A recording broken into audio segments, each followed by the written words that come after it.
More than 65 years ago, four teenagers in Pineville, Kentucky vanished into the night after a Friday night football game, disappearing completely without a trace, leaving their families in despair and horror. Authorities suspected someone close to the teens, someone who also had control over the property where the vehicle was last seen, might be involved, but no bodies were found, and there weren't enough leads to move the investigation forward, leaving the case stalled for decades. Yet through all those years, a few persistent investigators never gave up hope, clinging to the smallest clues that the truth might still be uncovered. Then, one day, while reviewing old files and cross-referencing newly unearthed physical evidence from the scene, they noticed a crucial detail everyone had previously overlooked.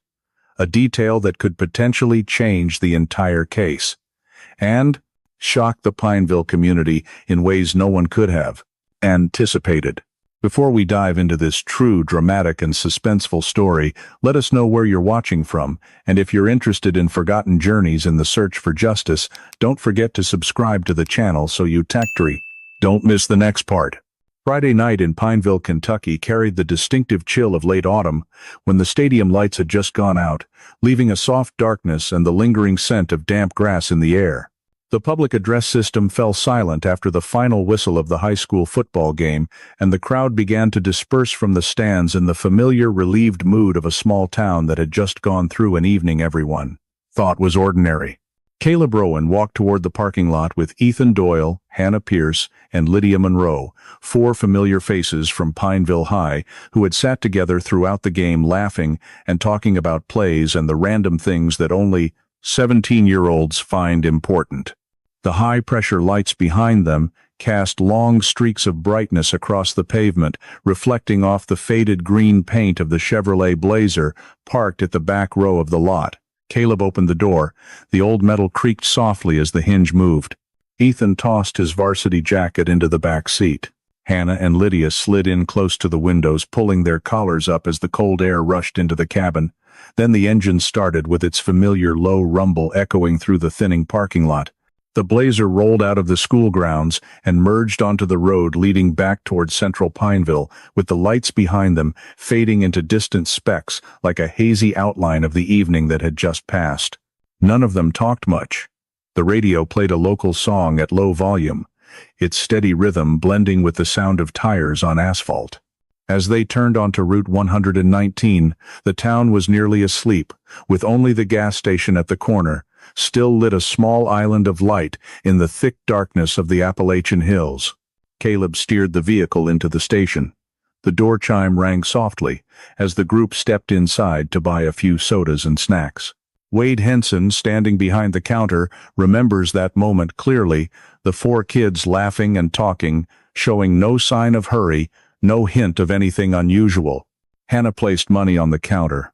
Lydia stepped back to let the next customer through. Ethan asked a couple of casual questions about the road ahead, and Caleb stood near the door hand on the handle, as if just waiting for the transaction to finish, so they could keep going. The old security camera captured them leaving the gas station around 9:42 p.m. The image slightly blurry, but clear enough to show the Blazer turning around, its red taillights glowing brightly for a moment before disappearing south toward where Clear Fork Road branches off like a narrow path into the deeper darkness of forest and abandoned mine areas. From that moment on, Pineville never saw them again. The road remained there, quiet as every other night, wind rustling through the trees making dry leaves whisper. But the vehicle and the four people inside it had vanished from the town's familiar rhythm. In different homes across Pineville, time passed slowly in the way only waiting nights can wall clocks, ticking off each minute one by one. While dinner grew cold on the table, the front door stayed closed, and the familiar sound of a vehicle pulling into the driveway never came. Short phone calls were made between parents, with the same repeated question: have they come home yet? Have you seen the Blazer? Each time the answer was the same: no. The unease grew a little stronger. Phones were dialed to numbers that went unanswered, leaving long silences, longer than normal, and when waiting any longer, stopped being reasonable. When the night had grown too late, for a town where everything usually ends early, the decision was made amid heavy tension. One more call was placed, this time not to friends or acquaintances, but to the Bell County Sheriff's Office, where the phone rang during the night shift, marking the moment Pineville officially realized that 4 teenagers had not come home, and that seemingly ordinary Friday night had ended with a void no one in town could see the bottom of. The call from Caleb Rowan's family was transferred to the night shift at the Bell County Sheriff's Office. Just minutes after they agreed, the silence had gone on too long, and right from the first words, the dispatcher recognized this was not a routine call about a teenager coming home late. The voice on the other end had shifted from tentative inquiry to urgent clarity. 4 high school students had left the game together in the same vehicle, and no one had heard from any of them in hours. The initial report was logged according to procedure: the teens' names, ages, the vehicle, a 1989 green Chevrolet Blazer, time of departure from the school after the Friday night football game, and the intended route home. But as those facts were placed together, the dispatcher's professional instinct prompted him to set aside the usual classification for late arrival cases. 4 teenagers disappearing together in such a short window, with no contact, no prior notice, and sharing a single vehicle, created an entirely different pattern.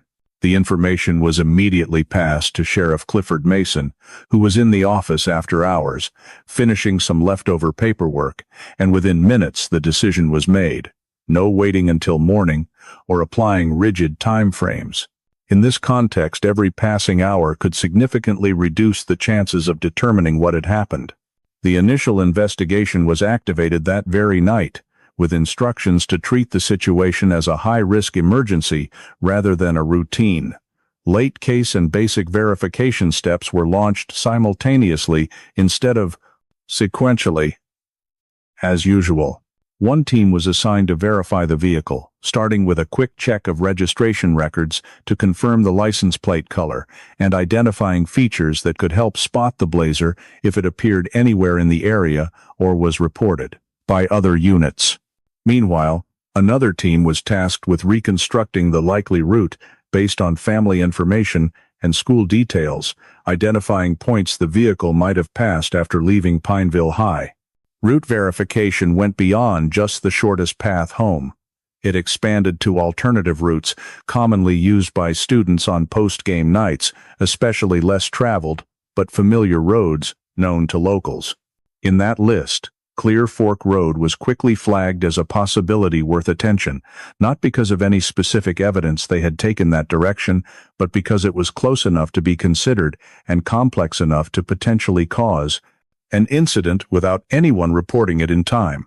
At the same time, another investigator was sent back to Pineville High to check the parking lot, confirm the Blazer's departure time, and rule out the possibility that the vehicle was still on school grounds or nearby. A patrol unit was ordered to sweep the main roads connecting the town to surrounding residential areas, looking for any sign of a vehicle stopped unusually or abandoned on the roadside. The decision to launch the initial investigation came swiftly, not based on an assumption that the matter would resolve itself, but on the understanding that delay could cause the most fragile clues to disappear, especially in an area with many dirt roads, dense woods, and complicated terrain like Pineville and its surroundings. During this process, Sheriff Mason emphasized a key requirement: eliminate the possibility of ordinary tardiness as quickly as possible, not through speculation, but through factual cross-checking. Only when the simplest explanations had been systematically checked and ruled out could subsequent steps rest on solid ground. Questions were raised and answers sought almost simultaneously. Had the Blazer broken down somewhere without cell service? Had the group stopped at a friend's house the families didn't know about? Was there some unexpected event that caused them to change direction? And most importantly, was there any factor suggesting this was more than harmless delay? Calls were made to several known families. Common teen hangouts after games were briefly checked, and when all returned the same result, no one had seen or heard anything further. The sense that this was an unusual case gradually became clearer in the operations room. The complete absence of contact from all 4, in a context where they usually carried phones and habitually checked in when plans changed, made the forgot to call or stayed out longer explanations increasingly unconvincing. That very point is what accelerated the initial investigation rather than slowing it down. The earliest notes in the file contained no theories or conclusions, only verified facts and gaps yet to be filled, but even in this very early stage, the coordination among units reflected a shared recognition that the case needed to be handled with a far higher level of seriousness than typical missing persons incidents. Because if this truly was a serious incident, the first hours were the critical window for uncovering the truth. Right after the initial verification steps were activated that night, the focus of the investigation shifted to reconstructing as precisely as possible the final minutes when Caleb Rowan, Ethan Doyle, Hannah Pierce, and Lydia Monroe were last seen in normal circumstances. In every missing persons case, the final timeline is the backbone against which all other hypotheses can be tested and eliminated. In this instance, the gas station on Route 119 emerged as the clearest verifiable anchor point. Wade Henson was contacted again when the station was empty of customers, and his statement was recorded with care, not only for its content, but also for the way he recalled the event, as witness memory is often relatively intact in those early hours. Wade described the four teens entering almost together, showing no signs of haste or tension, buying drinks and snacks like many other student groups after football games, and leaving after a short time, long enough for him to remember they didn't linger and didn't argue about which way to go. The most important element of this statement wasn't in those everyday details, but in establishing the last verifiable timestamp, because the gas station's security camera, despite its low quality, captured the Chevrolet Blazer, leaving the premises around 9:42 p.m., creating a fixed point from which all subsequent events had to be calculated forward or backward. Once this time anchor was established, investigators began building plausible routes based on realistic choices a group of Pineville teenagers might have made in that context. Rather than assuming the theoretically shortest path on a map, the main routes to each teen's residential area were marked first, followed by secondary roads familiar to locals' routes, often taken to avoid traffic or simply because they felt familiar behind the wheel. During this process, Clear Fork Road was quickly circled as a noteworthy turnoff, not because of direct evidence the Blazer had gone that way, but because it lay immediately after the stretch of Route 119 they had just left the station, on close enough to be a natural choice. If the driver decided to change direction, and quiet enough to lack many random witnesses, designating Clear Fork Road did not mean ruling out other directions. It was placed within a broader diagram, where every branch off the main route was evaluated based on specific criteria: length, road condition, lighting level, and ability to reconnect to major thoroughfares. Several dirt tracks leading to old mine areas were noted as high-risk points, where a vehicle could encounter trouble without being easily visible from a distance, while other winding branches quickly reconnected to residential areas, making total disappearance after taking them less plausible. Investigators also considered the possibility the group had changed direction after leaving the station based on habits and social connections of each individual. But at this stage, all analysis remained structural, avoiding speculation about motive or specific behavior. The sole objective of this phase was to construct a timeline as close to reality as possible.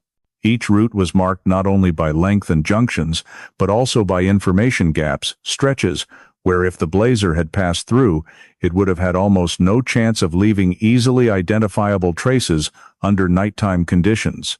Those very gaps became the areas requiring special attention in the next stages of the investigation.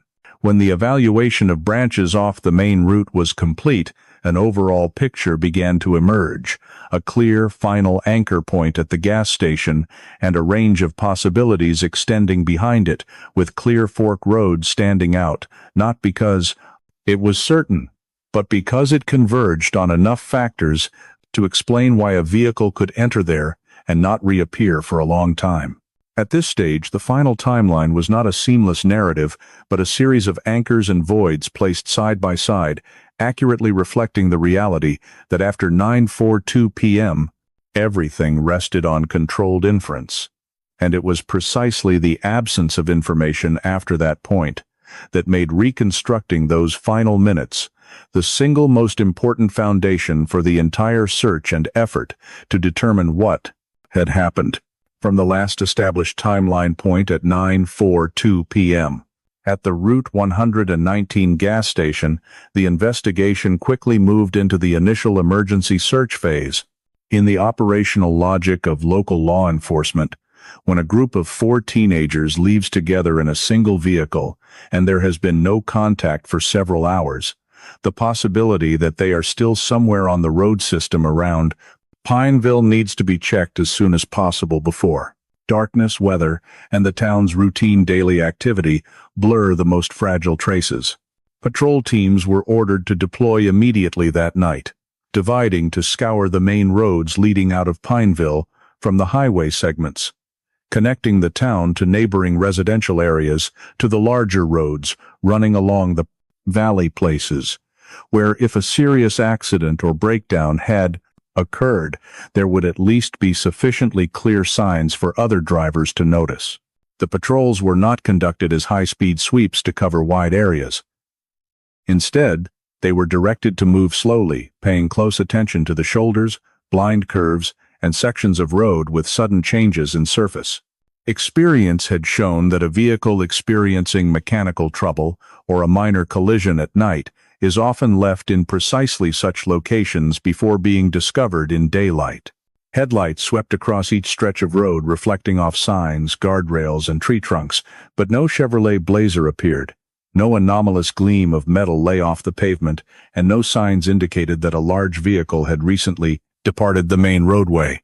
In parallel with the major routes, another team was sent back to the area around Pineville High, not because there was suspicion that the Blazer had never left, but to completely rule out the possibility that the vehicle had turned into an adjacent area right after leaving the parking lot and been overlooked or mistaken for another vehicle. School entrances and exits, parking lots and small roads leading to surrounding vacant lots were all checked under flashlights and vehicle headlights, but the results were the same as on the main roads.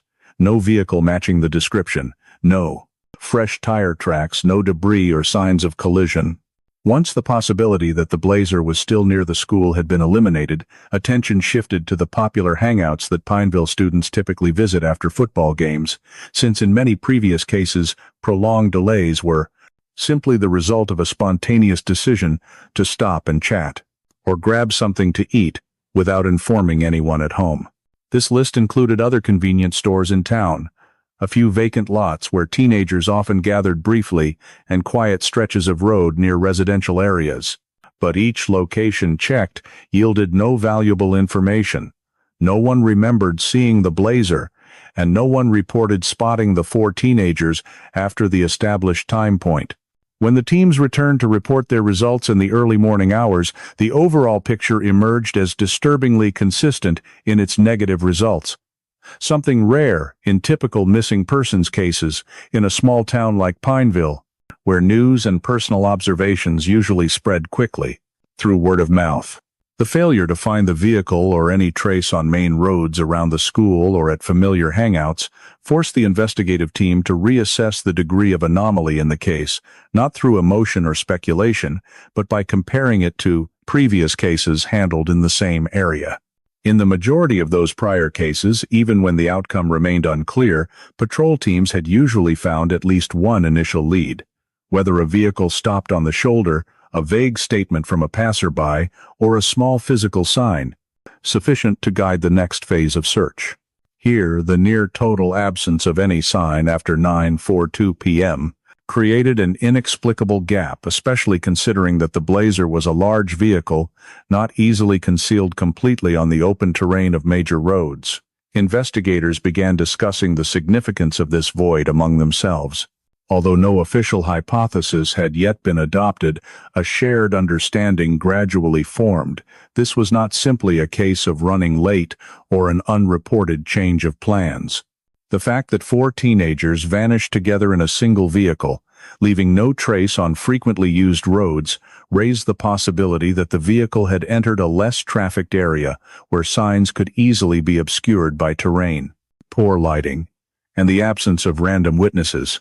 This assessment was not a conclusion but an adjustment in perspective, shifting from searching familiar spaces to acknowledging that the group may have left the roads that patrols had effectively covered.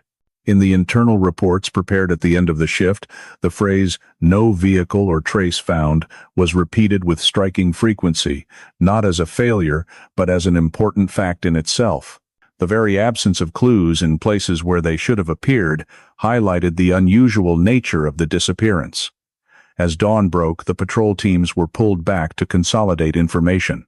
Although there was still no answer to where the blazer had gone, the evaluation of the case's level of anomaly had reached a clearer point. The assumption of ordinary delay no longer held sufficient explanatory power. In that context, the initial emergency search phase concluded not with a specific discovery, but with an important operational realization.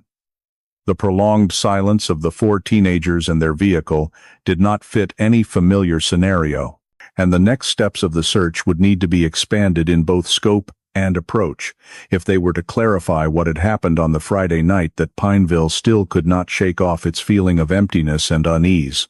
After the main roads, the area around the school and the familiar hangouts had all been checked without yielding any specific signs.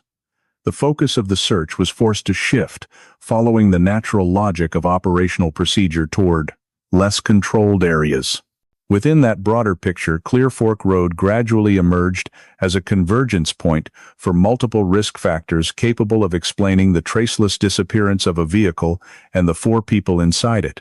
Clear Fork Road was not unfamiliar to Pineville residents, but it was not a primary traffic route either. It was a narrow, winding road hugging the hillside, connecting sparse residential areas to land that had been mined decades earlier, where the terrain constantly shifted between packed dirt, loose gravel, and sharp curves without guardrails. As investigators began analyzing the topographic features of this area, elements long familiar to locals appeared in a different light in darkness, with limited headlight visibility and the complacency of drivers who knew the road well. Sections that seemed harmless could quickly become dangerous.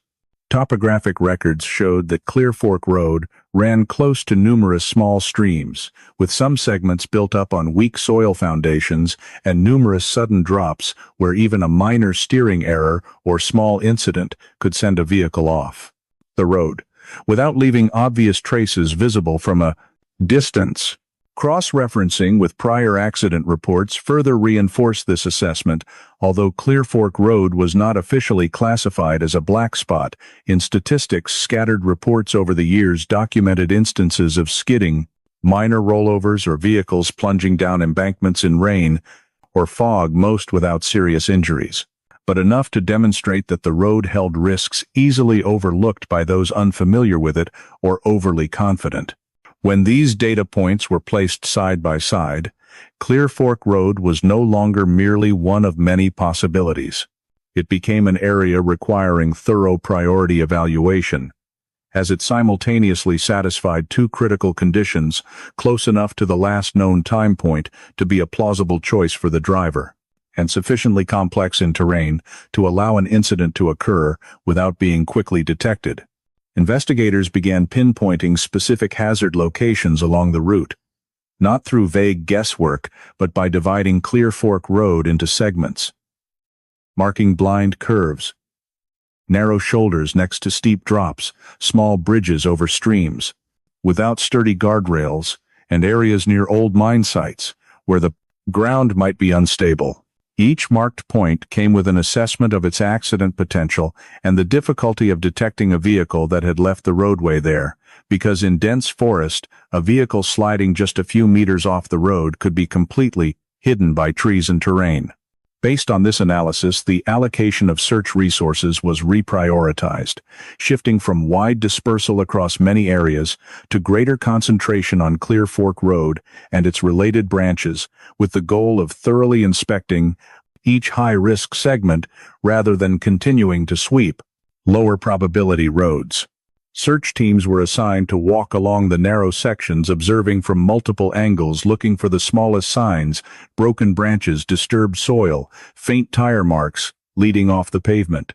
Meanwhile, patrol vehicles were positioned at accessible points to provide lighting and communication support. In parallel with concentrating forces, a careful evaluation of the natural accident hypothesis was conducted, not to rush to a conclusion, but to determine whether this scenario could sufficiently explain everything observed. On Clear Fork Road, a natural accident could include skidding on a damp surface, loss of control on a sharp curve, or localized roadbed subsidence. Each scenario was examined in light of that night's weather conditions, road surface state, and the characteristics of the Chevrolet Blazer. Weather records showed dry conditions without heavy rain, reducing the likelihood of mud-related skids, but not entirely ruling out other factors such as light fog or uneven pavement, especially on poorly maintained sections.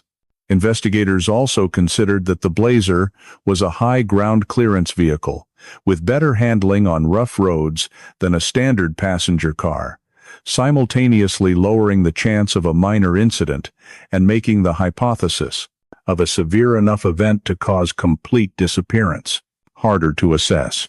It was precisely this delicate balance of factors that made Clear Fork Road the focal point, not because it was certainly the site of the incident, but because it was the only area that converged enough conditions to account for both the disappearance and the absence of traces on other roads.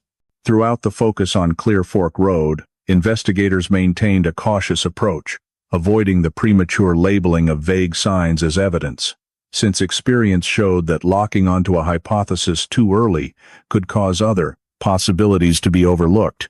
Nevertheless, prioritizing this area marked an important shift in the search, from checking the obvious to accepting that the answer, if it existed, might lie in a less accessible place where terrain and local familiarity had created a false sense of security.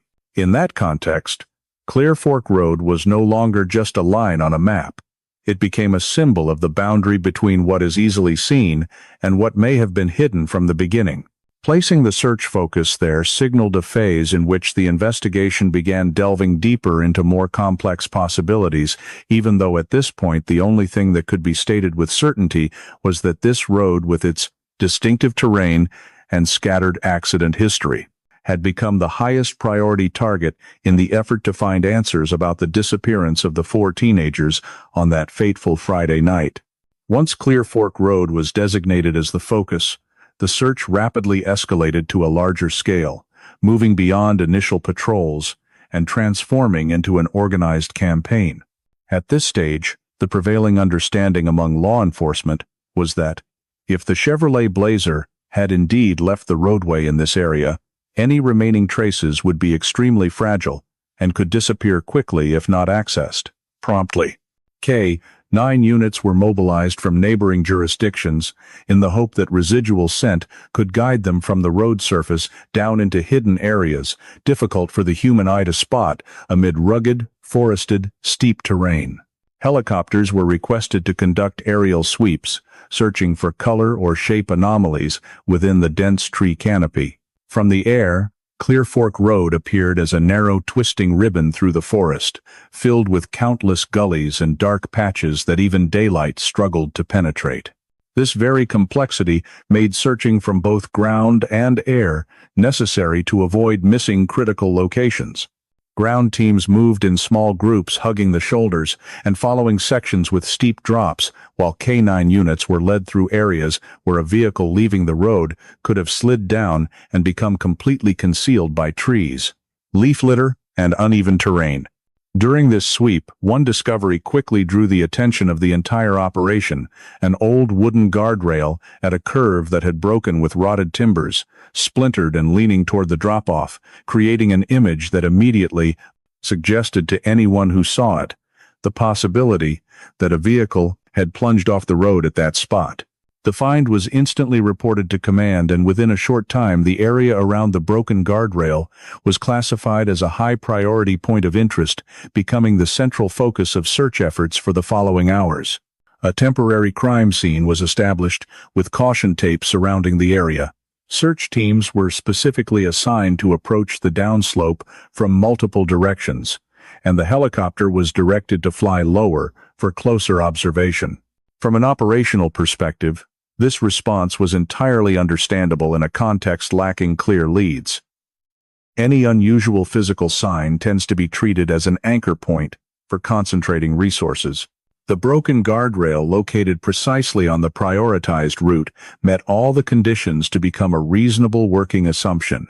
Search teams used ropes and basic climbing gear to descend below the guardrail, where the slope gradually led into a densely wooded area with soft soil capable of hiding a vehicle that had slid down during the night. The approach was cautious, with each step controlled given the unstable terrain and the risk of minor landslides endangering the searchers themselves. Yet despite these efforts, the results remained ambiguous. No blazer, no metal fragments, no broken glass, no oil slicks, no clear signs of a recent accident. K9 units were brought into the area to search for scent, but their reactions did not produce a definitive direction. The scent dispersed in the open complex terrain made tracking difficult, especially without a confirmed starting point. Nevertheless, the presence of the broken guardrail was sufficient to maintain the attention of the entire operation. In the hours that followed, the majority of resources were poured into thoroughly checking this area, with the hope that digging deeper and expanding the search radius around the point of interest would soon yield results. From above, the helicopter circled the area multiple times, searching for any unusual shape beneath the canopy. But the thick vegetation and natural colors of the terrain made differentiation nearly impossible. With each pass yielding nothing new, a growing sense of disappointment was reflected in the brief reports transmitted back to command. As the day wore on, without any vehicle or convincing trace being found at the broken guardrail site, a contradiction began to form in the team's assessment. If this really was where the blazer left the road, there should at least be some clear physical evidence to confirm it. A large vehicle cannot vanish completely without leaving any trace, even in difficult terrain. Yet the presence of the broken guardrail exerted a powerful psychological pull, causing the assumption of an accident at that location to persist as a leading possibility despite the lack of direct evidence. It was here that an initial bias began to take shape, not from carelessness or lack of professionalism, but from the way a visually fitting sign can dominate thinking in a high-pressure context with few leads. Establishing a temporary scene around the broken guardrail, while necessary for safety and area control, simultaneously reinforced the assumption that this was the place to concentrate on causing other sections of Clear Fork Road, though still being checked to receive less detailed attention.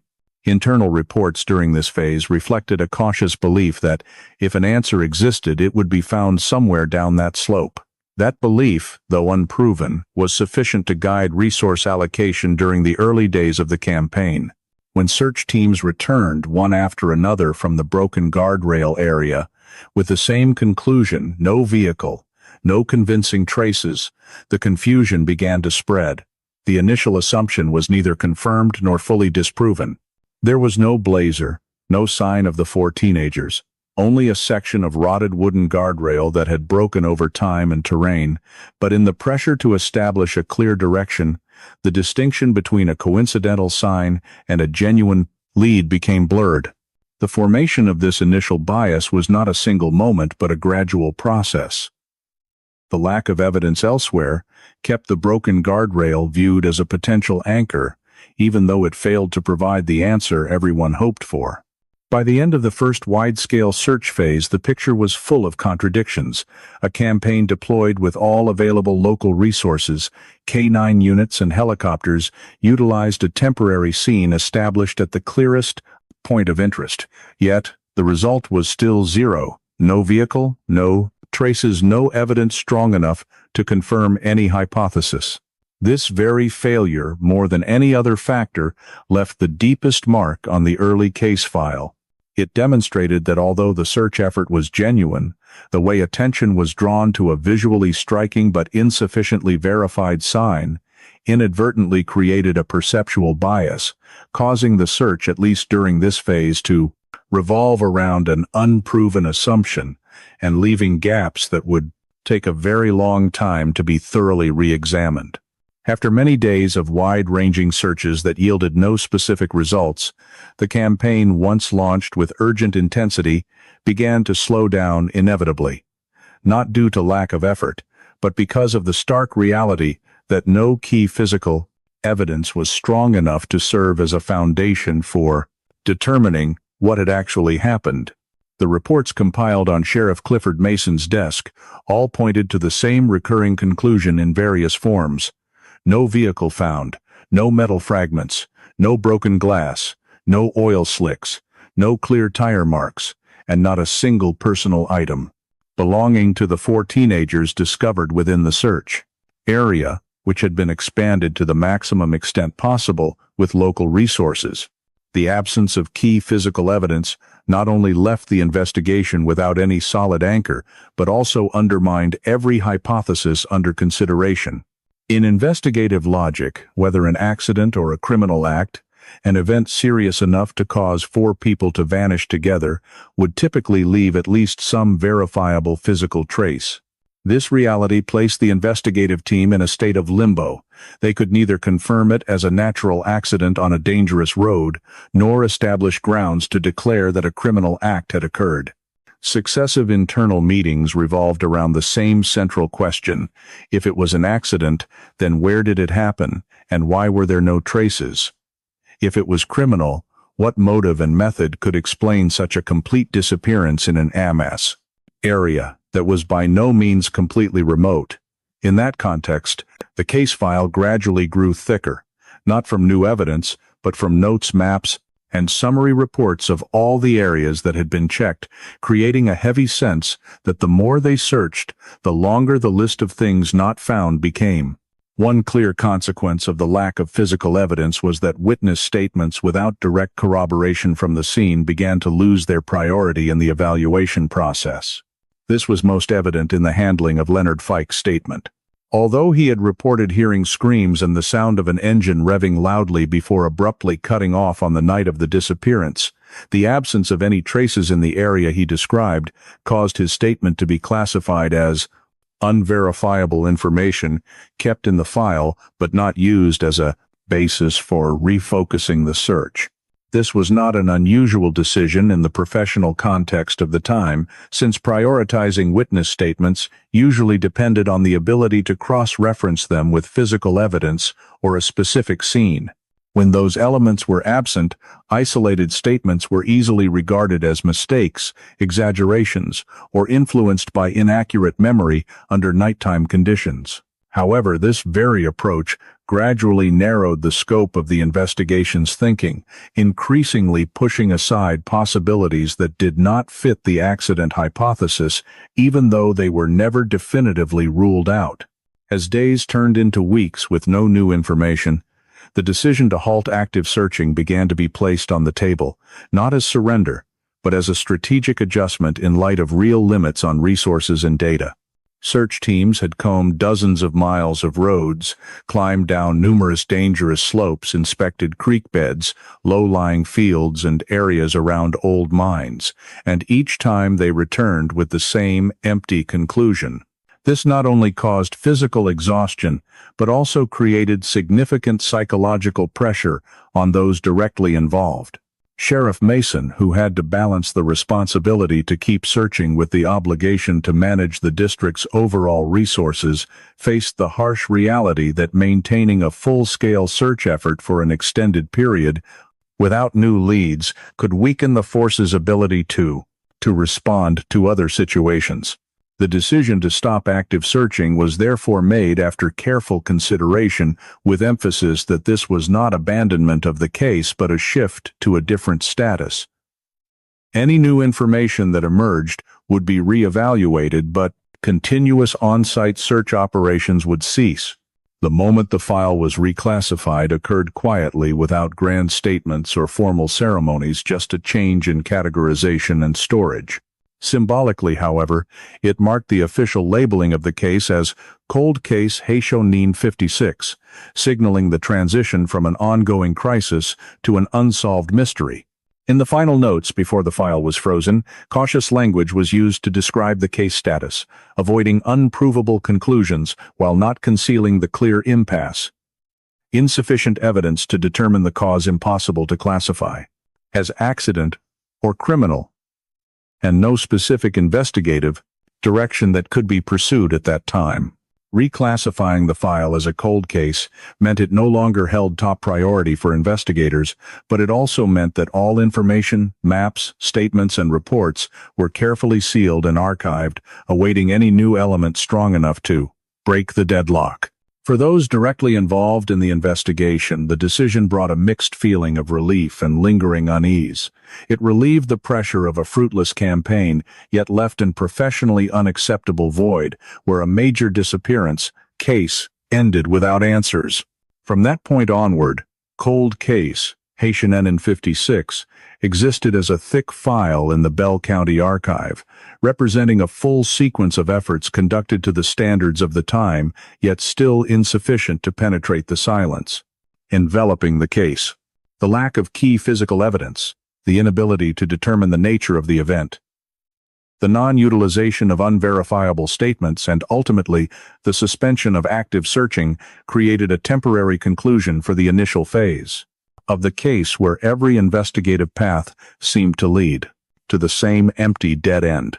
From then on, Cold Case Haitian 956 was no longer an active event, but an open question preserved in the file, with faint hope that someday a small, overlooked detail, a chance discovery, or new information might be enough to shatter the destined silence that the original search had failed to break. For now, however, all that could be done was to freeze the case in its unresolved state, with clear awareness that the story of the 4 teenagers who left Pineville on that Friday night still remained unfinished. The long years of silence surrounding Cold Case Haitian 56 was finally broken, not by a belated confession or a leaked document, but by a small physical detail that emerged after a heavy rain, as if the very land that had concealed the answer had pushed it to the surface itself. After a night of rain softened the soil and exposed fresh erosion patterns, Harold Whitcomb, a farmer who had worked the land along Clear Fork Road for decades, noticed an unusual depression at the edge of his field, where tractor tires frequently passed but had never caused sinking like this before. When he stopped to investigate, his shovel struck a hard surface that sounded different from rock or tree roots. After just a few shallow digs, a curved piece of metal covered in mud and rust emerged into daylight. The discovery of metal buried underground after rain in an area not known as a scrapyard or dump site was enough to make Whitcomb realize this was not something he could deal with on his own. After a moment of hesitation, he called the local authorities briefly, describing that he believed he had struck a large metal object buried in the ground. The call was received cautiously, without assumptions, since in many similar cases, what was found turned out to be only old farm machinery parts or forgotten construction materials from years ago. However, the location close to the area searched in the old disappearance case prompted the dispatcher to forward the information to the nearest patrol unit for preliminary checking. When authorities arrived at the scene, their first action was not further digging, but a comprehensive observation of the area, noting the position, terrain, and relationship of the find to surrounding features.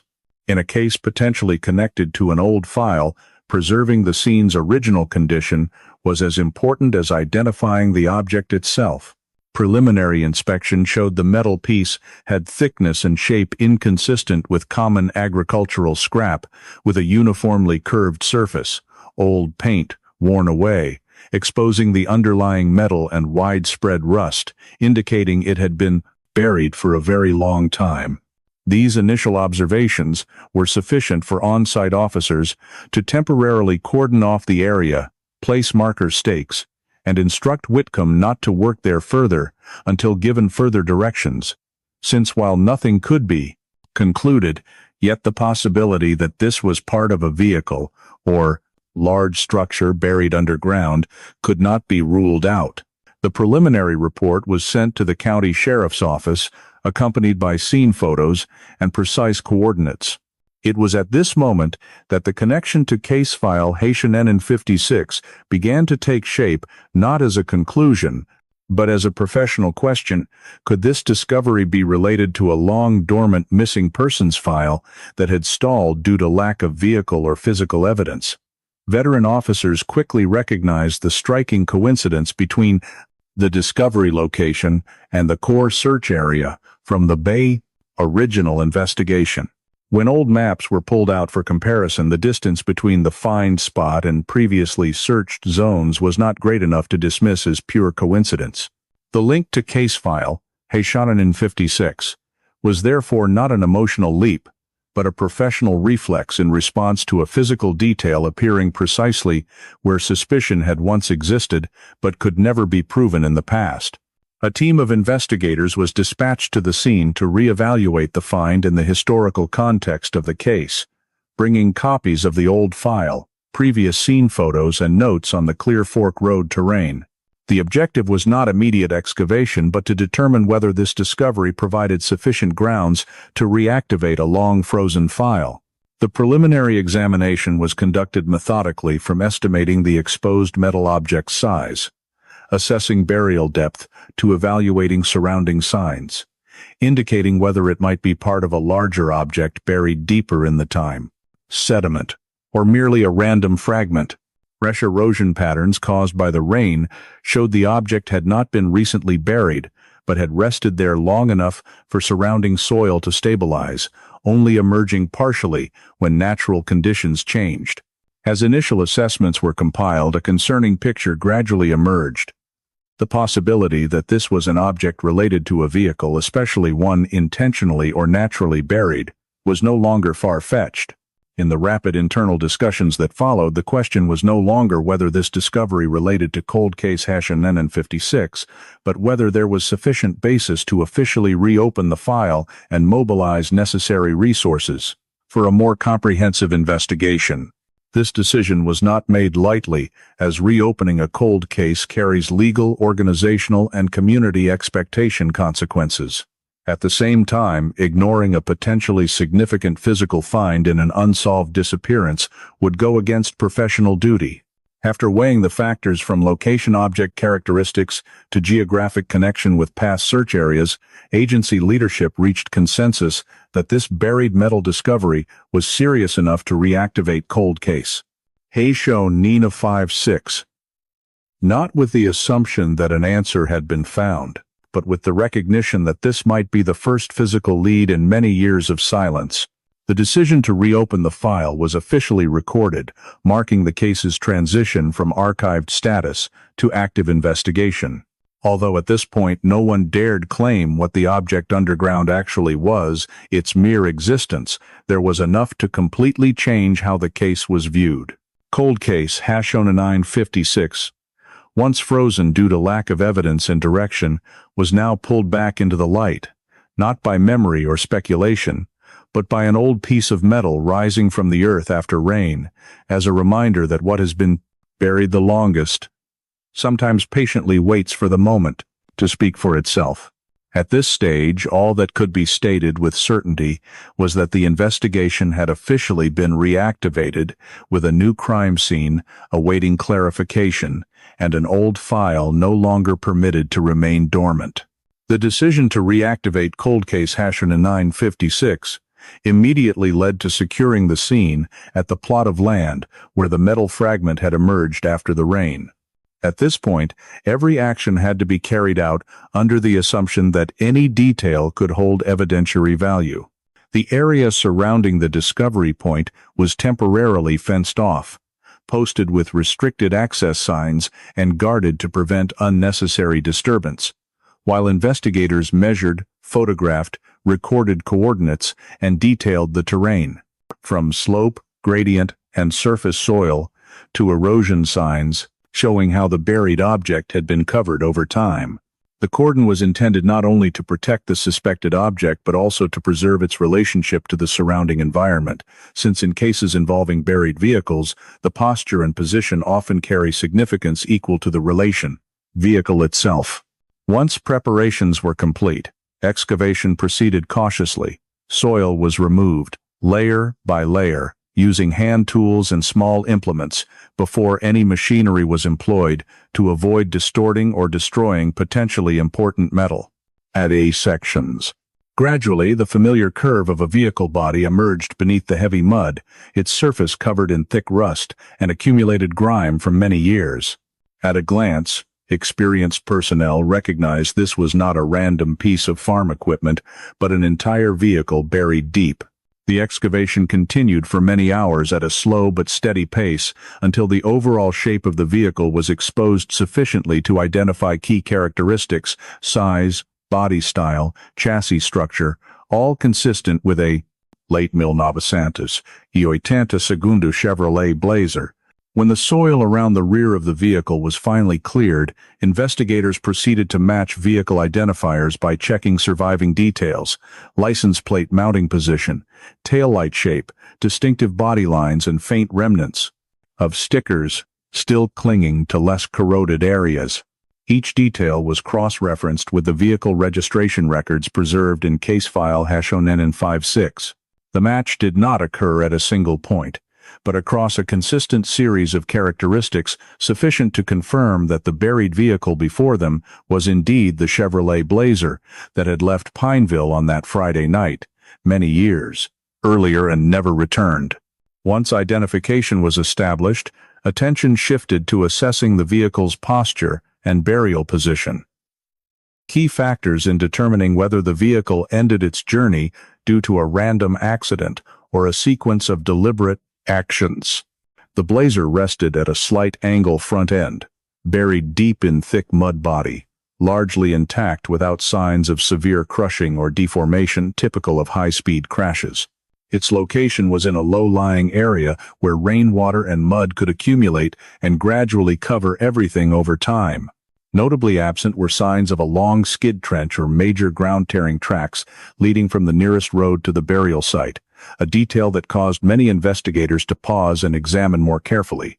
If the vehicle had gone off the road at significant speed, natural logic would dictate at least some continuous trail showing its path before stopping. Instead, the surrounding soil showed gradual sedimentation, as if the vehicle had lain there undisturbed for a long time and been slowly concealed by nature rather than violently buried by a sudden impact. This assessment led to an important analytical step, ruling out a simple accident based on observable scene evidence, not by intuition, but by comparing physical signs with common accident scenarios on roads like Clear Fork Road. A skid or loss of control crash typically leaves clear tire marks, trees broken in the direction of travel, and vehicle deformation matching impact force. Here, those signs either did not exist or were insufficient to explain the Blazer resting quietly beneath the mud without evidence of a violent plunge. Investigators also noted that the burial location was a considerable distance from the roadway, beyond the danger points marked during the original search, further reducing the persuasiveness of the natural accident on the road hypothesis. When these elements were considered together, the emerging picture no longer fit a simple random mishap, but suggested a more complex scenario in which the vehicle's position appeared to result from a combination of terrain, time, and, possibly, human intervention. However, within the scope of the excavation phase, investigators maintained a cautious approach, focusing on accurately documenting what could be observed rather than hastily drawing final conclusions, since any speculation beyond the scene data could skew subsequent steps. Every detail from the vehicle's tilt angle, burial depth, to the distribution of mud around the chassis was carefully recorded, creating a physical evidence base the investigation had never previously possessed. When excavation concluded and the vehicle was fully exposed, the atmosphere at the scene carried a heavy feeling distinctly different from the early search days years before. This time, the silence no longer stemmed from lack of clues, but from the clear presence of a material answer right before their eyes. The exclusion of a simple accident was not yet formally stated at this stage, but it existed as an unspoken conclusion in the way investigators spoke with one another as each sign was analyzed and compared to familiar scenarios without finding convincing alignment. Within the scope of this phase, the most important point was not immediately determining what had happened, but that the Chevrolet Blazer had finally been located, identified, and evaluated in its specific physical context, thereby breaking the years-long emptiness of the file.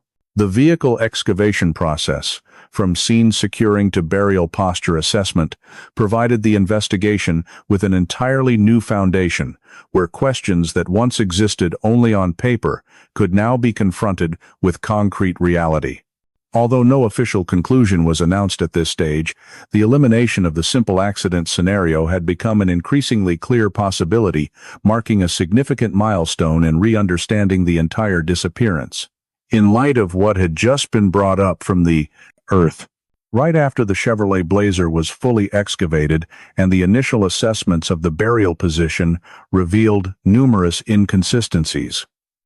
With a simple accident, the focus of the investigation shifted inside the vehicle's interior, where every smallest detail could prove decisive in reconstructing what happened on the night the four teenagers disappeared. Before any door was opened, the scene was documented once more with photographs and diagrams to ensure the vehicle's original state was fully preserved, because in long-buried vehicle cases, even a minor change during the approach could result in the irreversible loss of critical information. When the driver's side door was cautiously opened, a heavy, musty odor of soil and old metal poured out, reflecting the long period the vehicle had spent buried under mud. However, what immediately caught the investigators' attention was not this natural deterioration, but the way the interior components appeared to remain in their final positions. The condition of the seatbelts was examined first, as this is one of the clearest indicators of the occupant's state at the last moment. Each seatbelt was observed and documented for its buckle position, tension, and degree of corrosion. The results showed that the belts were still fastened with no tears or breaks of the type typically seen in high-impact collisions. The presence of fastened seatbelts is not direct proof of anything, but in the context of a vehicle showing no signs of severe crushing, it raises questions about the sequence of events, particularly whether the victims were preparing for a normal trip or were already in a different state when the vehicle came to its final resting position. Attention then shifted from the driver's seat to the center console, where the gear shift position was precisely recorded.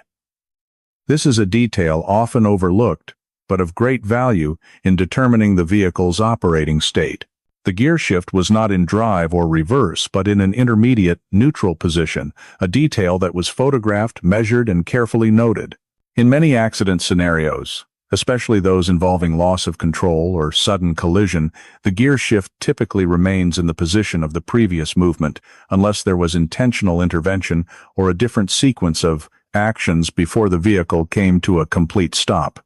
The gear position was not immediately interpreted, but it became an independent data point, archived for cross-referencing with other elements as the overall picture gradually formed. The condition of the vehicle's lighting system was the next detail checked, not by flipping switches, but by observing the position of the light switch and any related indicators on the dashboard. Although the electrical system had suffered severe corrosion, the mechanical position of the switch still reflected the final state before the vehicle was buried. The light switch was in the on position, and observation immediately entered into the scene report.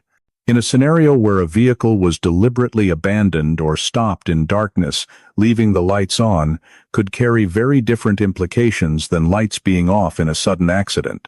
Although it was not yet possible to determine whether the lights were still functional at the final moment, the switch position remained an important piece of the event sequence. Once the main mechanical and control details had been documented, the collection of personal items began following the principle that nothing was moved until it had been photographed in place and its relative position within the cabin marked. beneath layers of dried mud and soil sediment items gradually emerged from tattered scraps of fabric, clinging to the seats, to small objects scattered across the floor and between the seats. All were treated as potential evidence, even though at this stage no conclusions had been reached about the significance of each item. Each object was carefully removed using appropriate tools, placed into individual evidence bags, and labeled with its position, condition, and relationship to the vehicle structure. In a vehicle buried for many years, distinguishing between items originally present and those disturbed by time and the environment cannot be based on intuition.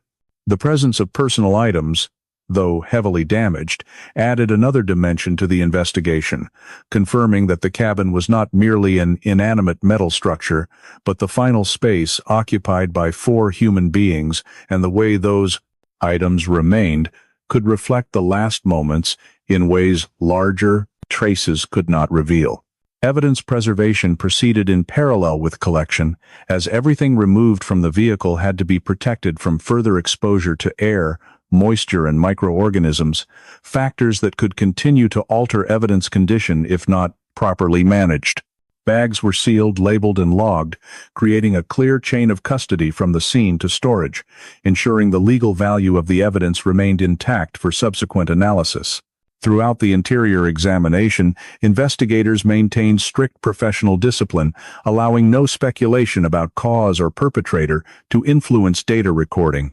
Experience from cold case Hashina 956 had shown that premature conclusions in the early stages were precisely what caused the case to remain unsolved for so long. Every detail, from fastened seat belts, the gear shift in neutral, the light switch in the on position, to the personal items left in the cabin, was treated as independent pieces of information, not yet assembled into a complete narrative, but sufficient to demonstrate that the vehicle's interior state was inconsistent with what one would typically expect from a sudden accident on a deserted road. When the examination concluded, the cabin was no longer a vague, mud-filled void. It had become a fully documented crime scene with a series of specific facts appearing in the case file for the first time. The careful preservation of evidence was not only for future analysis, but also reflected a fundamental shift in the approach to the case, where every detail, no matter how small, was considered capable of overturning long-held assumptions. Within the scope of this phase, no statements were made about the nature of the event, but the combination of interior findings was enough to establish that what had been unearthed was not simply the remnants of a forgotten accident. It was a complex crime scene containing information that could reshape the entire understanding of the 4 teenagers' disappearance. This made the interior examination one of the most significant steps since cold case Hashina 56 was reopened. As soon as the interior examination of the Chevrolet Blazer was completed and the cabin was identified as a crime scene of special forensic value, the investigation was forced to shift to the most difficult and emotionally taxing phase of the operation: the recovery of human remains at the scene. From this point forward, the case moved beyond vehicle location and technical analysis. It officially entered the stage of directly confronting the ultimate consequence of a disappearance that had lasted many years. The recovery of remains followed a strict protocol, with forensic anthropologists and scene investigators participating to ensure that every bone fragment and remnant was accurately documented in terms of position, posture, and spatial relationship to the vehicle structure. In long-buried vehicle cases, the way remains are positioned can provide crucial information about the victim's state at the final moment. Each seating position in the vehicle was marked, and the assignment of victims to seats was conducted based on correspondence between skeletal structure, surviving clothing traces, and seatbelt positions, allowing investigators to determine who had been sitting where before the vehicle was buried. This process proceeded slowly, almost obsessively meticulous, because even a small error in position documentation could result in the permanent loss of irrecoverable information. In the context of cold case Hashina 56, where past inaccuracies had contributed to the case becoming stalled, every step was performed with maximum caution. When the remains were recovered, they were not removed hastily. Each portion was carefully lifted, preliminarily cleaned of clinging mud, and placed into separate specialized bags, accompanied by labels, clearly indicating the in-vehicle position, original posture, and noteworthy observations at the human scene. This classification served not only identification purposes, but also created a logical chain connecting the scene to the forensic lab, ensuring that later analyses could trace back to the original context without interruption. The identification process was prepared simultaneously at the scene based on the coordination of physical data recovered and archival records from 1993, including biographical information, biological characteristics, and available medical notes on the 4 teenagers. In cases spanning many years, identification is not merely confirming names, it is also the step that legally and administratively closes a long-standing gap where victims had remained in limbo between missing and unconfirmed deceased. Forensic experts were fully aware of this, and therefore treated each set of remains as a distinct individual with separate examination measurement and comparison procedures to avoid any possibility of confusion or inaccurate commingling.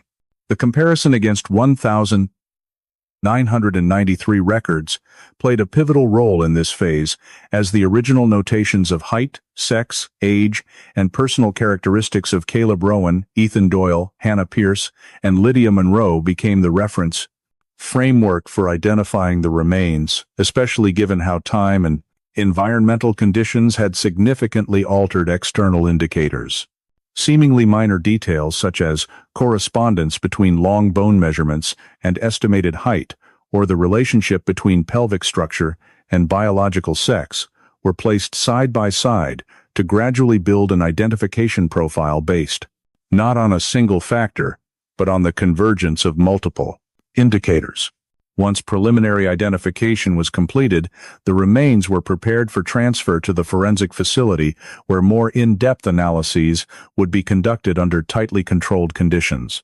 The transfer was not merely logistical. It represented the handover of responsibility from scene to laboratory, where each set of remains would continue to speak through the traces left on the bones. Therefore, the chain of custody was rigorously monitored to ensure no interference or damage occurred during transport. Containers were sealed, fully labeled, and all relevant information regarding time, location, and responsible personnel was recorded, creating a continuous record from the moment of recovery to the start of forensic analysis. Throughout the recovery and identification process, the atmosphere at the scene carried a distinctly heavier weight than previous phases of the investigation. For the first time, cold case Hashonanin 56 was connected to concrete human evidence rather than merely assumptions, maps, or technical signs. For the investigators, seeing the remains in the vehicle was a stark reminder of why every detail, no matter how small, had to be handled with extreme care, because behind each skeleton was an interrupted life and an unfinished story. Nevertheless, within the framework of this phase, the experts maintained strict professional discipline, allowing no emotions to influence data recording. Their task was not to interpret or speculate, but to collect, classify, and transfer information as accurately as possible. When the final containers were loaded onto the specialized transport vehicle for delivery to the forensic facility, the scene became strangely empty, as though the heaviest part of the case had been lifted from the ground, leaving behind a void where the blazer had once lain silently beneath the mud. From an operational standpoint, the recovery and identification of remains accomplished one of the most important objectives since the file was reopened. It officially confirmed the fate of the 4 teenagers and provided a solid foundation for all subsequent analysis. At the same time, this step marked the irreversible transformation of the case from a years-long search to an investigation grounded in specific evidence of death, where every hypothesis now had to be weighed against what the remains could reveal. Within the scope of this phase, no conclusions were drawn regarding cause or responsibility, but the presence of the remains was sufficient to completely change the status of cold case Hashonanin 56, transforming it from an unsolved, missing persons file into a case with clear forensic grounds. where the truth, however painful, had begun to emerge through what was recovered from the earth after years of silence. As soon as the containers holding the remains were safely transferred to the forensic facility and sealed according to the chain of custody, the investigation entered a decisive phase 1, in which what remained on the bones had the potential to reveal far more than any witness statement or hypothesis ever proposed during the many years of impasse. Bone trauma analysis was conducted systematically. Each set of remains was placed on a separate examination table, completely cleaned of mud and debris to expose the bone structure clearly. Fractures, breaks, and deformations were documented through photography, measurement, and detailed description, not only to determine the extent of damage, but also to understand the mechanism behind each fracture in relation to the entire skeletal framework. Forensic experts began by compiling a comprehensive list of all observed injuries, classifying them by anatomical location, fracture direction, fracture surface, and signs of healing. Each of these elements could provide clues about the force applied and the timing of the injury. Once the initial data was compiled, the next step was to compare these injuries with common mechanisms found in motor vehicle accidents, particularly scenarios consistent with the terrain and burial position of the Chevrolet Blazer as documented at the scene. In straightforward accidents, impact forces are typically distributed in a relatively consistent direction, producing fracture patterns with symmetry or clear correlation to seating positions. For example, lower extremity fractures from dashboard impact or rib injuries from seatbelt and frame compression. However, when the fracture patterns of the 4 victims were placed alongside those scenarios, mismatches began to emerge, not in isolated details, but in the overall pattern of injuries. The direction of fractures and locations of applied force did not form a coherent picture. The discovery of non-uniform trauma became the pivotal point of this forensic phase. The skeletal remains showed injuries occurring at multiple disparate locations with force directions incompatible with the assumption that everything resulted from a single collision moment. Some fractures exhibited characteristics of direct focused impact, while others were more consistent with tension or twisting forces, conditions unlikely to occur simultaneously in a simple traffic accident. This lack of uniformity compelled the experts to broaden their analysis, considering the possibility that the injuries had occurred at different times or under different circumstances before the vehicle reached its final resting place in dayast, the ground. Determining the timing of injuries therefore became a central task.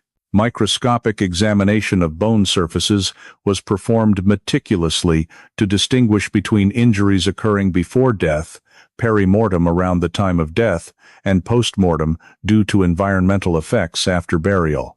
Fractures with sharp, clean surfaces, minimal biological reaction, and uneven corrosion indicated they occurred while the bone was still fresh, whereas cracks formed after burial typically show porous surfaces and irregular fracture edges due to soil, pressure, and time. When these signs were compared, several injuries clearly could not be explained as consequences of the burial process or natural decomposition. They were more consistent with force applied while the body was still alive or very recently deceased. This distinction carried special importance because it allowed forensic experts to progressively rule out scenarios in which all injuries were produced by a single event occurring after the vehicle left the roadway. Detailed comparison between the 4 sets of remains also revealed significant differences in the severity and type of injuries. Differences that would be difficult to explain if all 4 individuals had been subjected to the same force in the same space and at the same moment. Instead, the data suggested that at least some injuries had occurred under non-uniform conditions, reflecting the involvement of multiple, possibly sequential force mechanisms rather than simultaneous ones. When these analyses were presented at specialist meetings, the accident hypothesis began to lose the already fragile scientific foundation it had held since the scene observations. A straightforward accident would be unlikely to produce such a diverse and scattered injury spectrum without leaving other characteristic signs on the vehicle itself. The exclusion of the accident hypothesis did not occur in a single moment or through a single declaration. It was the result of an accumulated forensic evidence process where each small analysis contributed to weakening the possibility of explaining the event as a random occurrence. The forensic experts accustomed to facing difficult questions and pressure in complex cases exercised caution in their phrasing of conclusions. Nevertheless, a growing consensus formed that the bone findings were inconsistent with a random motor vehicle accident on a deserted road. This was not merely a scientific turning point, it represented a decisive reversal for the entire case file. Cold case Hashonen 56 previously. Lacking physical evidence now possessed a powerful set of forensic data that compelled the investigation to change direction. In the reports prepared after this analysis phase, the language reflected the necessary caution but did not conceal the clarity of the conclusion.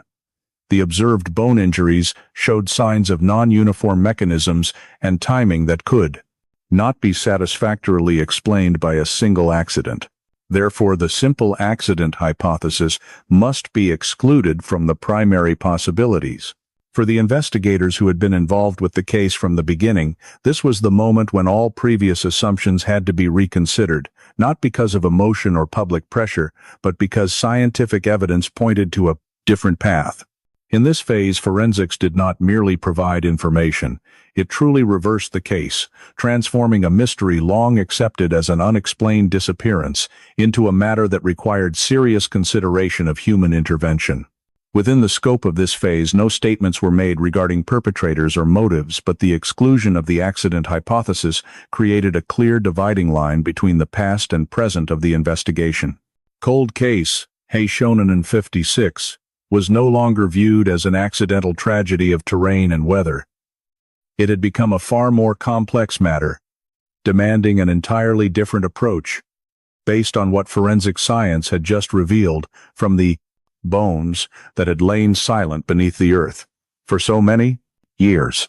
After the forensic examination reversed the understanding of the cause of death and ruled out the hypothesis of a simple accident, the investigation team's attention returned to the Chevrolet Blazer, with a new focus no longer searching for signs of accidental impact, but for details that could reflect intentional actions. And it was in that context that the condition of the four tires became the focal point of all suspicions. The inspection of the tire condition was conducted meticulously.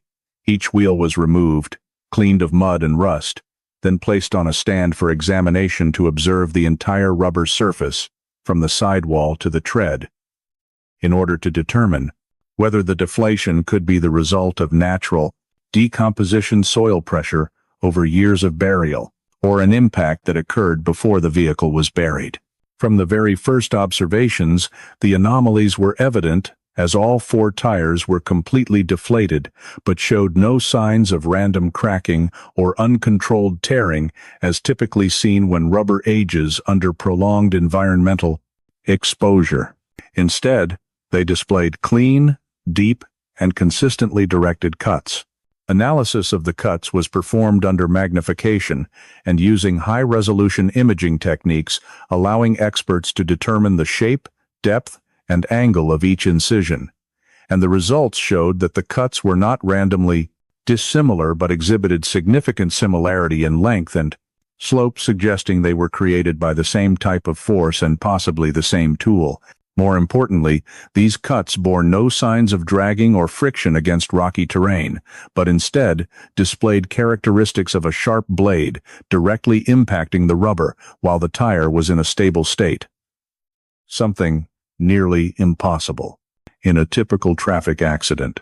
When the cuts were placed side by side for comparison, the uniformity became impossible to ignore, as the probability of all four tires being damaged in such an identical manner by chance was extremely low, especially considering that the vehicle showed no signs of being dragged over terrain sharp enough to produce such clean incisions. The next step was to assess the tool responsible for the cuts. not to identify the exact knife or sharp object, but to classify the group of tools capable of causing this type of damage. Experts concluded that the cuts were consistent with a hard, sharp metal blade, long enough to create a deep incision in 1 or 2 strokes. And more crucially, the contact angle indicated that the person performing the act had control over the force and direction rather than a chaotic collision. This assessment was further reinforced by the absence of random abrasion around the cuts, which typically occurs when rubber tears due to prolonged environmental pressure, indicating that the cuts existed prior to the vehicle's burial and were not a product of decomposition. When all the data was compiled, the possibility of the 4 tires deflating due to natural causes or accident was almost entirely ruled out, as no reasonable scenario could explain all 4 tires exhibiting deliberate cuts with such similar geometric and mechanical characteristics. At this point, determining intentional conduct was no longer a vague hypothesis, but a logical conclusion based on specific physical evidence, because slashing the tires not only rendered the vehicle immobile, but also demonstrated a calculated sequence of actions aimed at controlling the situation and limiting the ability to escape the scene. For the investigators, the detail of the 4 slashed tires carried significance far beyond its technical value, as it provided the first clear evidence that the Blazer did not simply leave the road due to a mishap or driver error, but had been tampered with before the end of its journey, and that tampering required the direct presence and action of a person. When this conclusion was included in the official report, it created a decisive turning point, forcing the entire investigation to shift firmly toward a criminal probe rather than continuing to waver between accident or natural event hypotheses. This shift was not merely a change in terminology on file, but carried a series of consequences in methodology and priorities, as from that moment all old and new data had to be re-examined through the lens of a case involving intentional elements where motive, opportunity, and relationships became the focus of analysis. The 4 tires, which had seemed like a minor technical detail in the overall vehicle, now became the key piece, connecting previously scattered signs into a coherent logical chain from the unusual burial posture, the gear position, and headlights to the inconsistent injuries on the remains. Within the framework of this phase, the investigation team made no public statements about suspects or specific scenarios, but internally, a consensus had formed that the case could not be explained without acknowledging the existence of intentional conduct aimed at disabling the vehicle and controlling subsequent events. The detail of the 4 tires thus became not just a technical discovery, but a clear dividing line between the vague past of cold case Hashonanin 56 and the present, where the investigation now had a specific direction, with all future efforts guided by the recognition that this was a genuine criminal case concealed by time and earth, but ultimately revealed through the unmistakable sharp cuts on the rubber of the 4 wheels. Once the detail of the 4 slashed tires had forced the investigation to officially shift to a criminal direction, the next mandatory step was to return to the entire 1,993 files with a completely different perspective, no longer reading them as a missing persons case, possibly involving an accident, but as a crime that had been successfully concealed for years by initial assumptions. The review of old statements was carried out systematically. Every note, every interview report, every timeline marker was pulled from storage, digitized and organized in logical sequence for direct cross-referencing with the newly discovered physical evidence. Statements once deemed vague, unverifiable, or lacking material basis were now placed back on the analysis table, not to seek perfect matches, but to see if they fit the emerging new picture. In the process, investigators realized that many 1,993 statements had been evaluated in isolation, without being placed in relation to one another, and more importantly, they had been heavily influenced by the initial assumption that this might be a traffic accident on a dangerous road. When that assumption was refuted by forensics and physical evidence, the value of those old statements began to change dramatically.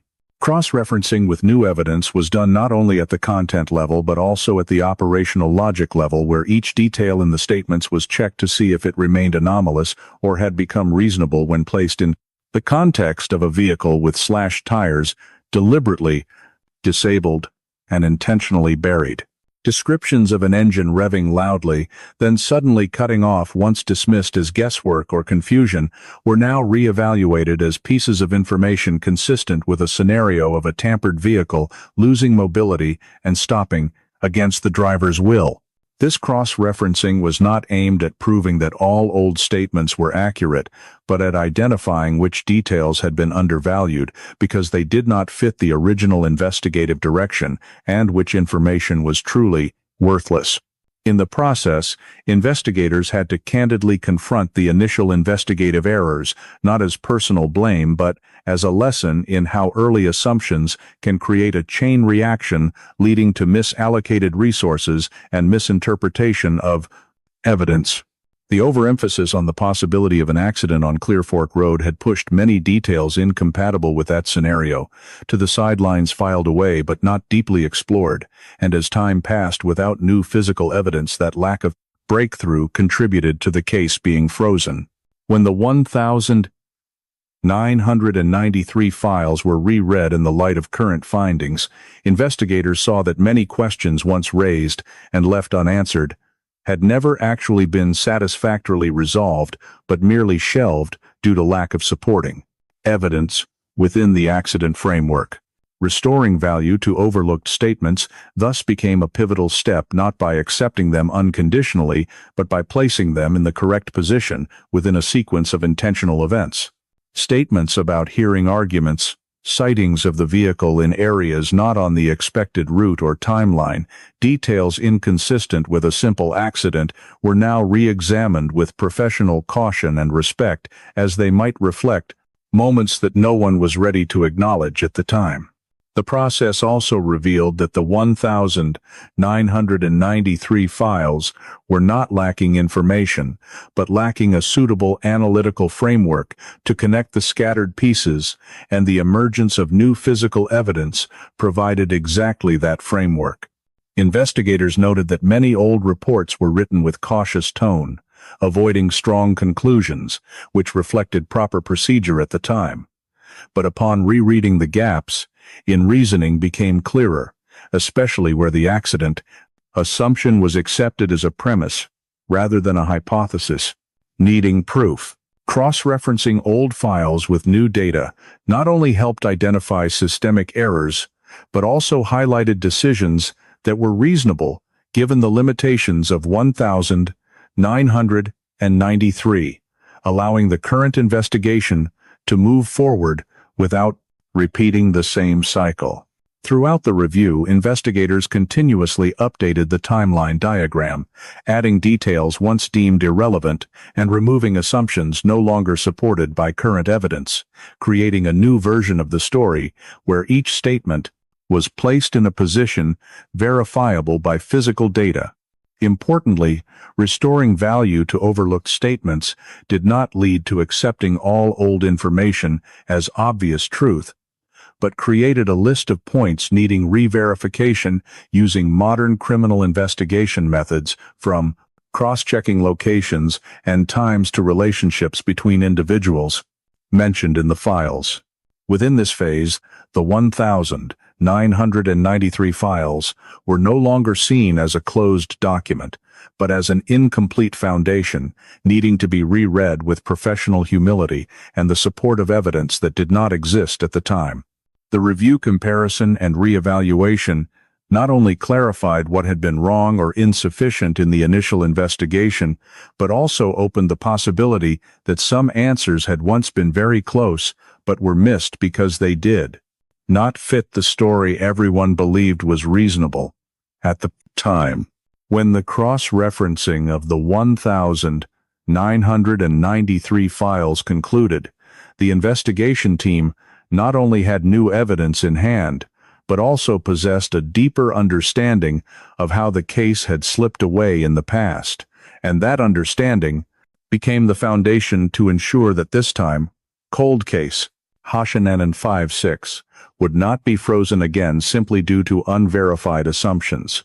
From what had been clarified through cross-referencing the 1,993 files with new physical evidence, the investigation was forced to shift focus from the question, what happened, to the more decisive question, where and under whose control. It happened because the burial of the Chevrolet Blazer was inseparable from the ownership and use characteristics of the land where it was discovered. Searching land registry records thus became a strategic step, not only to determine legal boundaries, but also to reconstruct the ownership and land use picture at the time of 1993, when the disappearance occurred. Investigators accessed the county land registry archives, reviewing every parcel map, every transfer deed, mortgage and usage registration, with the goal of precisely identifying who had actual control over the area at the time the vehicle vanished. This work did not proceed quickly, as many records from the early 1992s were still in paper form, stored under the old system, requiring manual cross-checking between maps, registries, and supporting documents to avoid boundary errors.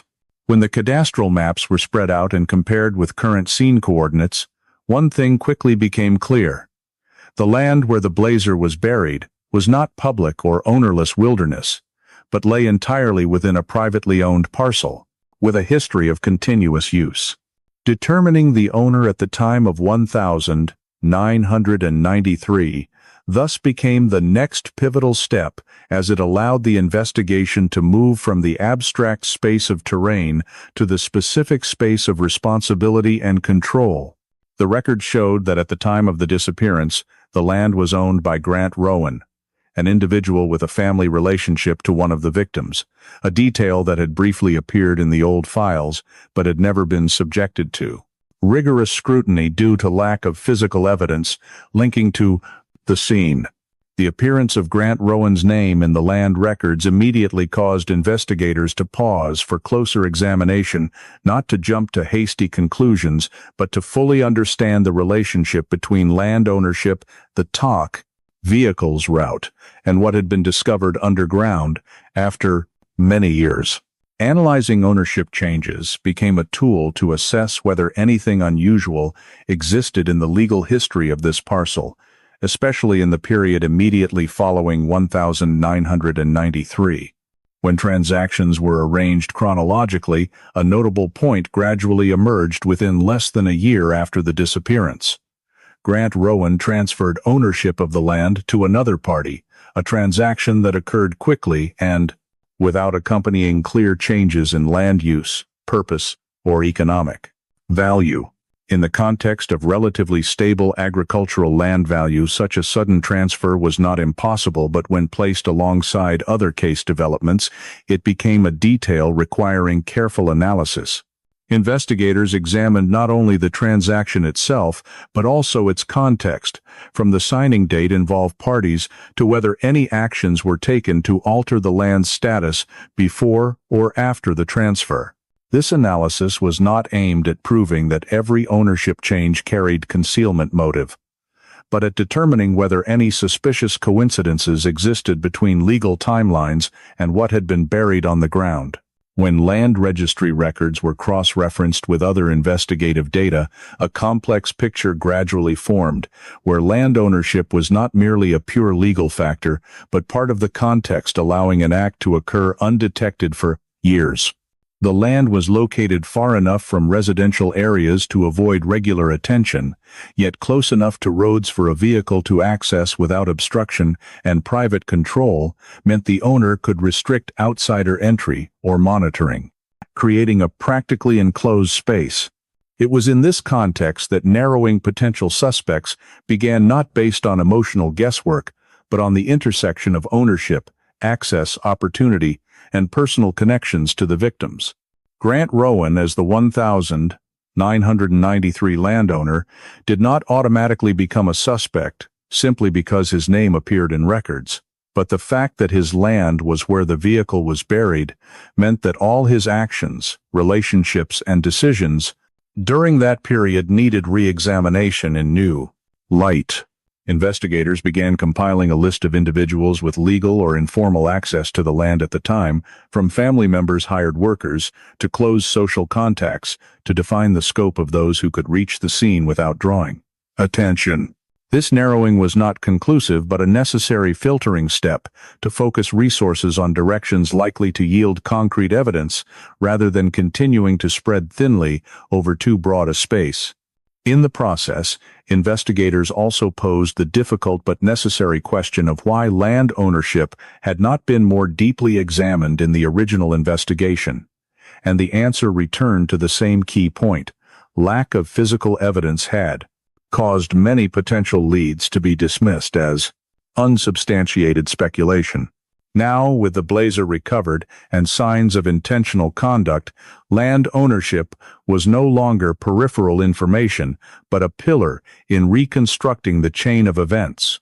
As the land ownership investigation reached the synthesis stage, the team recognized they were not merely identifying a name on paper, but illuminating the relationship between space, power, and responsibility, where a private parcel had become the endpoint of a journey concealed for many years. Within this phase, no conclusions were reached regarding specific conduct or motive of any individual, but clearly determining ownership and related changes significantly narrowed the scope of suspicion, transforming a case once vague in location and circumstances into a series of specific questions centered on those with control and access to the land at that fateful time. And this shift laid the groundwork for deeper investigations into individual responsibility for what had been buried, along with the vehicle beneath the earth for so many years. From clearly identifying the ownership of the land in 1993 and narrowing down the individuals who could have accessed the scene, the investigation moved into a critical phase of on-site verification, where any criminal hypothesis could only stand if supported by specific physical evidence collected directly from the relevant land. The land survey was conducted comprehensively and systematically, not only focusing on the location where the Chevrolet Blazer had been excavated, but extending to the entire surrounding area that was under Grant Rowan's control in 1993, including old access paths, unofficial trails, low-lying areas and points showing signs of past use but not appearing on official maps. Investigators combined cadastral maps, historical satellite imagery, and descriptions from old records to identify areas potentially directly related to the process of bringing the vehicle in, disabling it, and burying it, with the goal of searching for any remaining traces that could link this scene to the recovered vehicle. The survey was not rushed, as experience from similar cases showed that important traces often lie in very small details, easily overlooked if searching only with the naked eye. Forensic field teams scanned the ground in grid sections, removing surface vegetation in suspicious areas, examining soil and rocks around old structures like fences, sheds, or turns that once existed but had been erased by time. During this process, collecting rubber fragments became a specific priority, as after confirming that all 4 tires had been intentionally cut, the possibility of rubber pieces left behind at the site of that act was entirely plausible. Small black fragments mixed in with soil and decayed leaves were collected using tweezers and specialized tools placed in separate sealed bags, with each sample clearly noted for location, depth, and surrounding context. Although many rubber fragments in an agricultural environment could come from machinery or other vehicles, investigators still collected everything, matching in shape and material, as exclusion or confirmation could only be done after laboratory analysis. In parallel, collecting metal fragments was also carried out not only around the vehicle burial area, but also at other suspicious points on the land, where signs of past mechanical activity or heavy object assembly were evident. Rusted, bent, or old painted metal pieces were carefully gathered, as they could be parts that fell off during the movement or handling of the vehicle years earlier. Each metal fragment was numbered, photographed in place, and described in detail regarding size, thickness, and surface characteristics to serve future matching with missing or damaged parts of the Chevrolet Blazer. As the samples began to be assembled, the matching process with the vehicle proceeded in two parallel directions. One was direct comparison of shape and material between the collected fragments and corresponding parts on the vehicle, and the other was laboratory analysis of composition to determine whether the rubber and metal shared the same origin. Rubber fragments were compared to the remaining tire samples on the vehicle, examining thickness, layer, structure, and wear pattern, while metal fragments were checked for alloy-type paint layer and processing marks to determine if they matched blazer parts or were from other items once present on the land.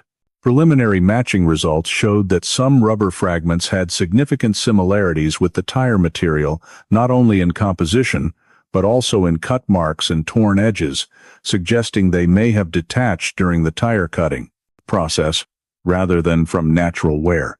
Similarly, some metal fragments bore paint traces and shapes consistent with details on the body or frame, reinforcing the hypothesis that this land was not only where the vehicle was buried, but possibly where prior actions to disable it took place.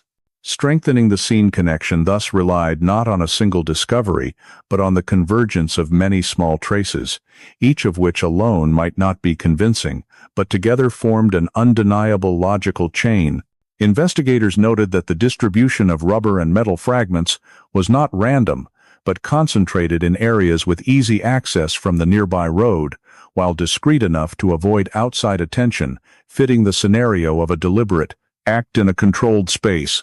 Importantly, the land examination was not aimed at finding a perfect scene with clear traces, as time and the environment had erased many details, but at determining whether there was enough evidence to connect this land to what had been found on the vehicle and in forensic results. As field data was compiled, the link between the old land and the vehicle grew increasingly solid, not just geographically but materially, as the collected fragments provided specific points of contact between space and action. In internal meetings, investigators cautiously emphasized that finding rubber and metal fragments did not automatically prove who committed the act, but it confirmed that this land played an active role in the chain of events, rather than merely being a coincidental final resting place for the vehicle. That confirmation changed how the land's value was assessed in the case file, from a contextual factor to a constituent part of the crime scene. When the examination concluded, the land was no longer viewed as ordinary farmland with simple ownership history, but as a space that had witnessed specific actions, leaving physical traces despite being covered by time. Collecting and matching material fragments not only strengthened the link between the land and the Chevrolet Blazer, but also provided the investigation with a new layer of evidence, independent of statements or speculation strong enough to withstand rigorous legal scrutiny. Within the scope of this work, no conclusions were announced regarding individual responsibility, but the old land examination achieved an important goal, turning a hypothesis based on ownership and access opportunity into a specific chain of scene connections where each collected rubber and metal fragment helped narrow the gap between suspicion and truth. Advancing cold case Haitian NN56, a significant step from a long-standing mystery toward a criminal case with solid evidentiary foundation. From the physical evidence collected at the old land and the increasingly clear connection between the scene, the vehicle, and forensic results, the investigation entered its most synthesizing phase to date, reconstructing the sequence of actions in a logical and consistent manner, not to retell the story emotionally but to determine the order of events based on what could be verified. Identifying the initial point of contact became the first piece needing clarification, as all subsequent developments depended on where and how the Chevrolet Blazer stopped unexpectedly. Investigators cross-referenced the land's location access from Clear Fork Road, old trails, and the distribution of rubber and metal fragments to determine the most likely area where the vehicle could have been halted or forced to stop. The absence of signs of prolonged skidding or loss of control reinforced the assumption that the vehicle did not veer off the road abruptly, but stopped at a controllable location where outsiders rarely passed and the landowner could appear without drawing attention. From this initial contact point, The scuffle analysis was conducted based on forensic data about uneven bone injuries, particularly the distribution of fractures and impact directions inconsistent with a traffic accident. Experts reconstructed a scenario in which at least one direct confrontation occurred outside or right next to the vehicle, with focused, localized force reflecting person-to-person impact rather than body-to-vehicle metal and structure. Some injuries, showing signs of occurring while the bone was still fresh, suggested the scuffle happened before the vehicle was buried, and possibly before it was fully disabled, creating an orderly sequence of events rather than a single, chaotic moment. Placing the scuffle in the context of terrain and land ownership made a rapidly escalating argument scenario more plausible than an accident, as the enclosed space and familiarity with the area allowed one party to control the situation long enough for subsequent actions to occur. Reconstructing the vehicle disabling was the next step in the analysis chain, with the detail of all 4 tires being cut playing a central role. Investigators determined that cutting the tires was not an impulsive panic reaction, but a calculated decision to ensure the vehicle could not continue moving regardless of the condition of those inside. Cutting all 4 tires showed thorough intent, ruling out the possibility of pushing or restarting the vehicle to leave the area, and fitting a scenario where one or more individuals had the time and space to carry out this act, uninterrupted. Once disabled, analyzing how the vehicle was concealed became key to understanding why the Blazer could disappear completely for years. Based on the burial posture, body integrity, and gradual mud accumulation, investigators reconstructed the likelihood that the vehicle was moved or pushed to a natural low spot on the land where rainwater and surface flow could aid gradual covering. The gear in neutral and lights switched on fit a scenario of controlled release or pushing rather than high-speed crashing, and the lack of long skid marks further supported that this process was slow and deliberate. The metal and rubber fragments found on the land served as physical markers, showing these actions did not occur at a single point, but along a short movement chain within the land, from initial contact through disabling to the final concealment spot. Connecting these elements completed the crime scenario not as vague speculation, but as a logical structure based on the convergence of terrain, forensic, and vehicle technical evidence. This scenario did not require a complex pre-planned scheme but reflected a series of successive decisions made in a familiar, advantageous space where each action minimized detection risk and extended concealment time. Investigators noted that the sufficiency of each action, rather than perfection, made this sequence effective for years, as each step utilized available factors like terrain, land control, and lack of witnesses. Reconstructing the sequence was not for dramatic storytelling, but to create a consistent analytical framework where all collected evidence had a clear position and role, from bone injuries and tire cuts to the vehicle's burial posture. In internal meetings, this scenario was tested against each piece of evidence to ensure no details were forced or overlooked, as a scenario only has value when it explains more data than alternatives.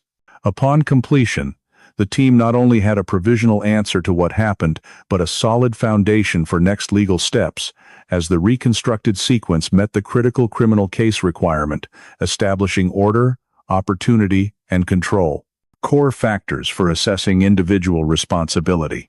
Within this work scope, no names were directly tied to actions, but the sequence was clear enough to show that what occurred on the old land was not a random incident or unfortunate accident, but the result of deliberate decisions made in a specific space at a specific time, leaving traces that, though buried for years, could finally be reconnected into a complete picture. From the reconstructed sequence based on physical and forensic data, the investigation team's next task was to turn those scattered pieces into a complete evidentiary file tight enough to withstand any counter-argument, starting with systematizing all evidence collected since cold case. Hayshanen 56 was reopened. Every piece of evidence, from the Chevrolet Blazer tire rubber fragments, metal pieces, from the old land, to forensic analyses on the remains, was entered into a unified management system where origin, collection, time, chain of custody, and connections to other evidence were clearly recorded. This systematization ensured not only transparency and integrity, but also helped investigators see relationships between elements previously considered separately, identifying the true key points of the case. When evidence was placed together in one analytical structure, details once seen as minor, like gear position, light switch state, or tiny rubber fragments, began revealing their roles in confirming or refuting hypotheses. Parallel to systematizing evidence, cross-referencing statements with the scene was conducted more rigorously than ever, as statements were no longer evaluated independently but had to align with what physical evidence allowed. Statements from 1993, once low priority, were reread and directly compared to the reconstructed sequence, examining each detail about timing, sounds, location, and described behavior for explanation in the new context. Statements once deemed vague or unverifiable began showing notable consistency when paired with physical evidence, especially descriptions of unusual noises, the vehicle stopping off its expected route, and its sudden absence from the familiar road. This cross-referencing was not to salvage all old statements, but to filter and identify truly valuable proof versus details from speculation or time-distorted memory. As matching statements were flagged and linked to the scene, a mutually reinforcing evidence network formed, where each element strengthened others rather than standing alone. In this context, eliminating alternative hypotheses was as crucial as building the main one, as a strong evidentiary file must prove what happened and why other possibilities no longer hold. Early hypotheses like natural accident, loss of control due to road conditions, or vehicle abandonment from mechanical failure were reanalyzed under all current evidence. Each was systematically tested against tire condition, burial posture, forensic results, and terrain data, with irreconcilable contradictions clearly pointed out. A natural accident could not explain intentional cuts on all four tires. Mechanical failure did not fit the gear and light switch states. Random abandonment could not account for full burial in private land, with the specific evidence distribution recorded. Elimination was not by simple declaration, but by presenting data-based reasoning chains that any independent reviewer could follow and verify. As alternatives were ruled out, the prior criminal scenario emerged not as an emotional choice but the only explanation fitting the entire evidence set. Completing the evidence chain was thus not just gathering more documents, but arranging them in clear causal order, where each piece answered a specific question in the reconstructed sequence. Investigators built a continuous evidence line from initial land contact through scuffle signs, vehicle disabling concealment process to blazer discovery and forensic results, ensuring no gaps defense could exploit to weaken the argument. Every assumption was tied to specific evidence, and every piece had a clear place in the overall scenario, avoiding overreach beyond allowed data. Ongoing internal meetings reviewed each chain link, posing hypothetical counter-questions and requiring proof of reasonableness via documents and analysis. This self-critique helped the file reach necessary completeness, not just logically persuasive, but meeting strict criminal case standards for potential trial. As evidentiary strengthening neared its end, Cold Case #56 was no longer a thick file of unanswered questions, but a tight structure where physical, forensic, and statement evidence linked into a consistent, presentable, verifiable story. Within this work scope, no public conclusions on individual responsibility were made, but internally, consensus was reached that the current evidence chain was strong enough for next legal phases, as all elements, proving criminal nature, were established and reinforced. Systematizing, cross-referencing, eliminating, and completing were not mere procedural preparation, but assurance that this time the case would not slip away due to weak links or baseless assumptions, and that what was unearthed would take its rightful place in an evidentiary file strong enough to withstand time and legal challenge. Immediately after the evidence file had been comprehensively strengthened and the chain of actions, as well as the forensic results, had pointed to a clear investigative direction.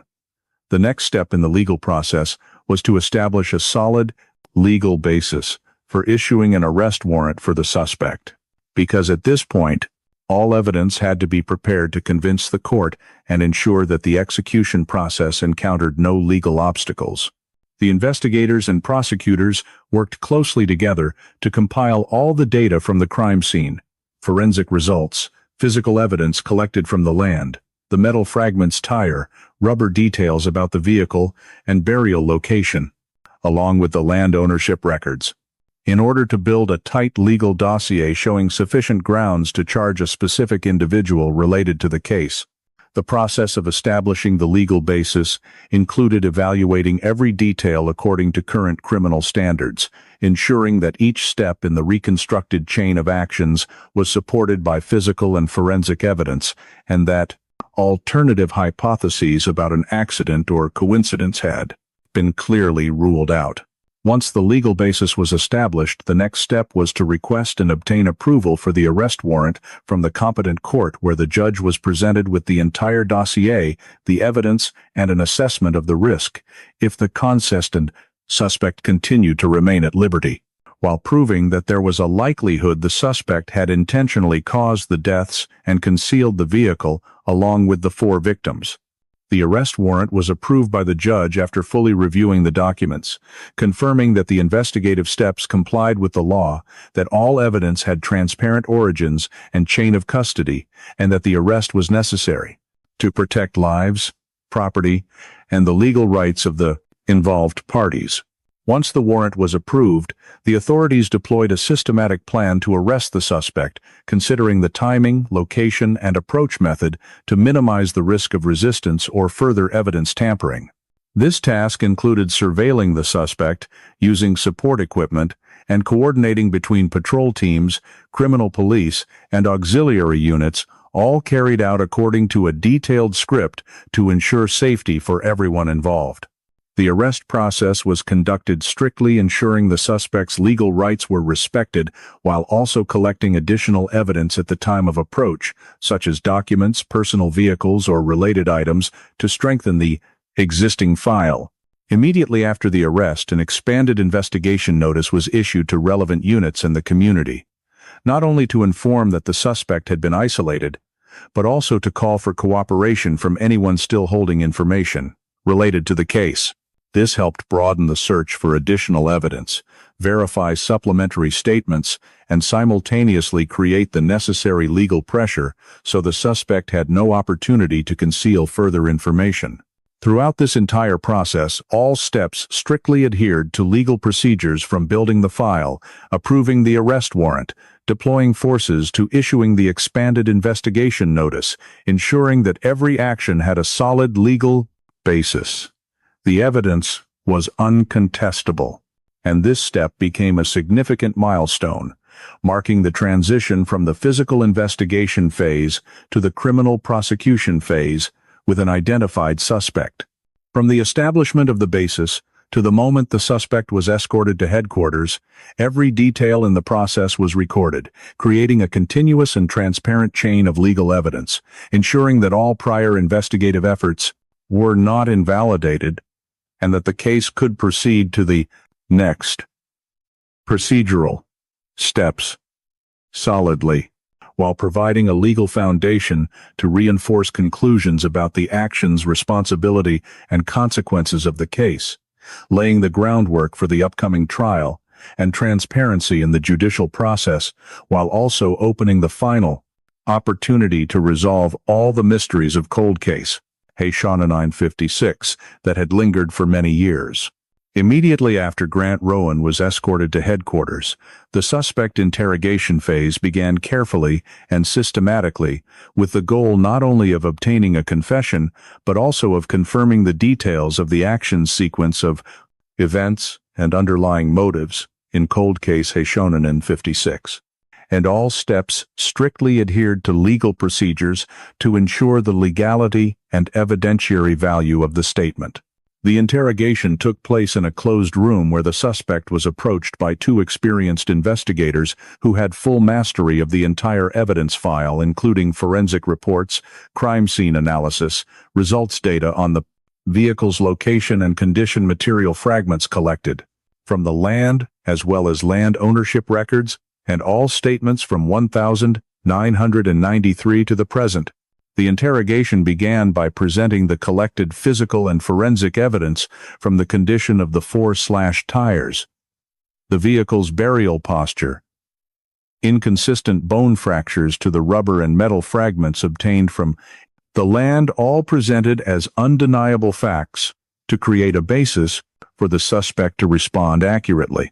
Throughout this process, Grant Rowan's statements were recorded and meticulously noted, with the investigators cross-referencing every detail provided by the suspect against the collected evidence, placing every word in direct in relation to the crime scene, physical evidence, and forensic results to confirm accuracy and reasonableness.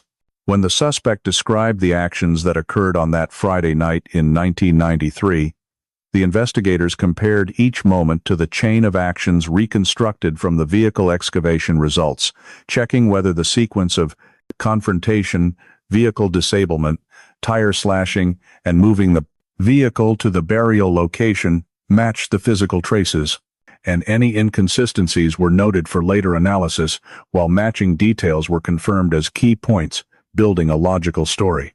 In this cross-referencing process, the details related to how the suspect concealed the vehicle were described in detail, from choosing the low-lying land area, utilizing the terrain to reduce detection chances, to lowering the presented vehicle in a controlled manner so mud and soil would naturally cover it over time, all consistent with observations at the scene and reinforcing the hypothesis of intentional actions. At the same time, the investigators explored and recorded potential motives, including fear of consequences from an uncontrolled collision or confrontation, family relationships, and the suspect's psychological factors at the time, to provide context and explanation for the chain of actions. But all motive assessments remained objective, serving only the legal file and later analysis.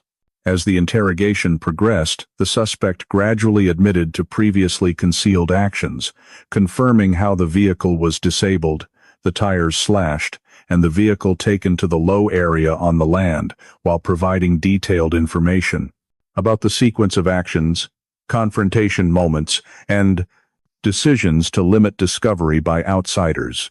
Each detail was fully recorded, cross-referenced with physical and forensic evidence to complete the chain of actions, while creating a basis for finalizing the official confession. This confession not only confirmed the results inferred from the scene and evidence, but also clarified missing parts in the event sequence, creating a comprehensive picture of what happened on that Friday night in 1993. Once the statement was completed, the investigators conducted cross-checks, recomparing the entire chain of actions with independent data from the scene, ensuring no detail contradicted the physical evidence from the tire condition, vehicle burial posture, injuries on the remains to the rubber and metal fragments from the land. This process strengthened the reliability of the statement, creating a solid legal basis for use in prosecution while eliminating conflicting possibilities and alternative hypotheses previously considered. When the official statement was documented and confirmed by the suspect, the entire case file reached a state where all physical, forensic, and statement elements were tightly linked, forming a seamless chain of evidence from the initial contact, confrontation, vehicle, disablement movement, and concealment to the final burial location, and forensic results confirming the victim's condition. This work not only closed the information collection phase from the suspect, but also marked a crucial turning point in the investigation, as cold case Hayshonennen 56, from a years-long case with lingering questions, now possessed a complete chain of evidence where the suspect's statement, physical evidence, and forensics together confirmed a comprehensive picture of criminal actions, sufficient to enter the next prosecution phase. Immediately after Grant Rowan's confession was completed and all physical evidence forensics and crime scene analyses were systematized. Cold case Hashanah 956 entered the formal prosecution phase, with the trial at Bell County Court, where all data collected from the scene physical evidence forensic analysis, land ownership records, old and current statements were presented tightly to prove the chain of events and the legality of the investigation process, creating a legal basis for pursuing criminal responsibility of the suspect. The evidence chain presentation began with the prosecutor outlining the overall timeline from the moment the four teenagers left Pineville High through the Route 119 gas station along Clear Fork Road to the land where the vehicle was disabled and buried, combining forensic details about inconsistent bone injuries, burial position, and evidence collected from the land to prove an intentional chain of actions and rule out accident or random incident possibilities. The prosecutor sequentially presented technical details from the gear shift position, light switch 4/tires to rubber and metal fragments collected at the scene, while pointing out how traces on the remains matched the chain of actions, reinforcing the logic that what occurred was the result of intentional control vehicle disablement and evidence concealment. The prosecutor's argument was built step by step, explaining how all physical evidence, combined with the suspect's statement, action sequence, and geographical relationships, formed a unified and hard-to-dispute story. The prosecution emphasized opportunity access to the land, the relationship between the suspect and victims, along with actions like tire slashing, vehicle disablement, movement and burial, all pointing to intentional actions while providing grounds to determine Grant Rowan's criminal responsibility.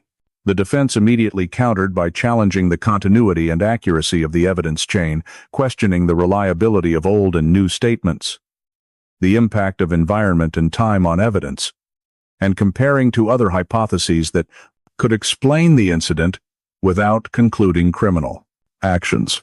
The defense attorney highlighted uncertainties such as the unprecisely determined confrontation, timing evidence changes due to burial process and tire cuts, possibly caused by natural environment or other factors to create reasonable doubt. In the jury's perception, the prosecutor rebutted each point by presenting detailed physical data, forensic analysis, scene comparisons, and statements, emphasizing that the level of synchronization and logic of evidence far exceeded random or natural explanations, while proving that vehicle burial, tire slashing, and injuries on remains could only occur with intentional human intervention. During the arguments, forensic experts were called to explain details about bone injuries, force direction, injury timing, and injury inconsistency, while affirming they could not be caused by a typical traffic accident. Investigators presented scene diagrams, vehicle burial position, rubber and metal fragments, helping the jury visualize the event sequence intuitively while highlighting connections between physical evidence and the suspect's statement. The trial lasted many days with detailed argument sessions where prosecution and defense alternately presented arguments, rebuttals, and cross-examinations, ensuring every file element was thoroughly evaluated, allowing the jury to decide based on the overall evidence and logical arguments. Throughout this process, legal elements were strictly adhered to. All evidence had clear origins and chain of custody, and forensic evidence was presented scientifically to ensure objectivity. Details like vehicle disablement, 4/tires, gear shift, and light switch positions, rubber metal, and remains burial position were recreated in the prosecutor's presentation to prove the action chain was logical, controlled, and intentional, consistent with forensic and physical evidence. Analyze. The court's verdict was issued after the jury considered all evidence heard. Prosecution and defense arguments evaluated logic, reliability, and verifiability of each element, while weighing alternative hypotheses and potential inconsistencies. The court declared Grant Rowan criminally responsible for the actions leading to the deaths of the four teenagers based on forensic material statement and scene analysis evidence, while affirming that vehicle concealment and execution steps were intentional and criminal. The trial announced the sentence appeal rights and subsequent supervision measures while recording all evidence used in the proceedings, ensuring transparency and legal compliance. At the trial's end, the entire evidence chain statements, physical evidence, and forensic results formed a seamless picture proving the suspect's criminal responsibility while closing one of the most decisive phases of cold case. Hessian 56. From reopening to legal outcome announcement, ensuring the case silent for many years, finally had a clear, transparent, and comprehensive legal conclusion.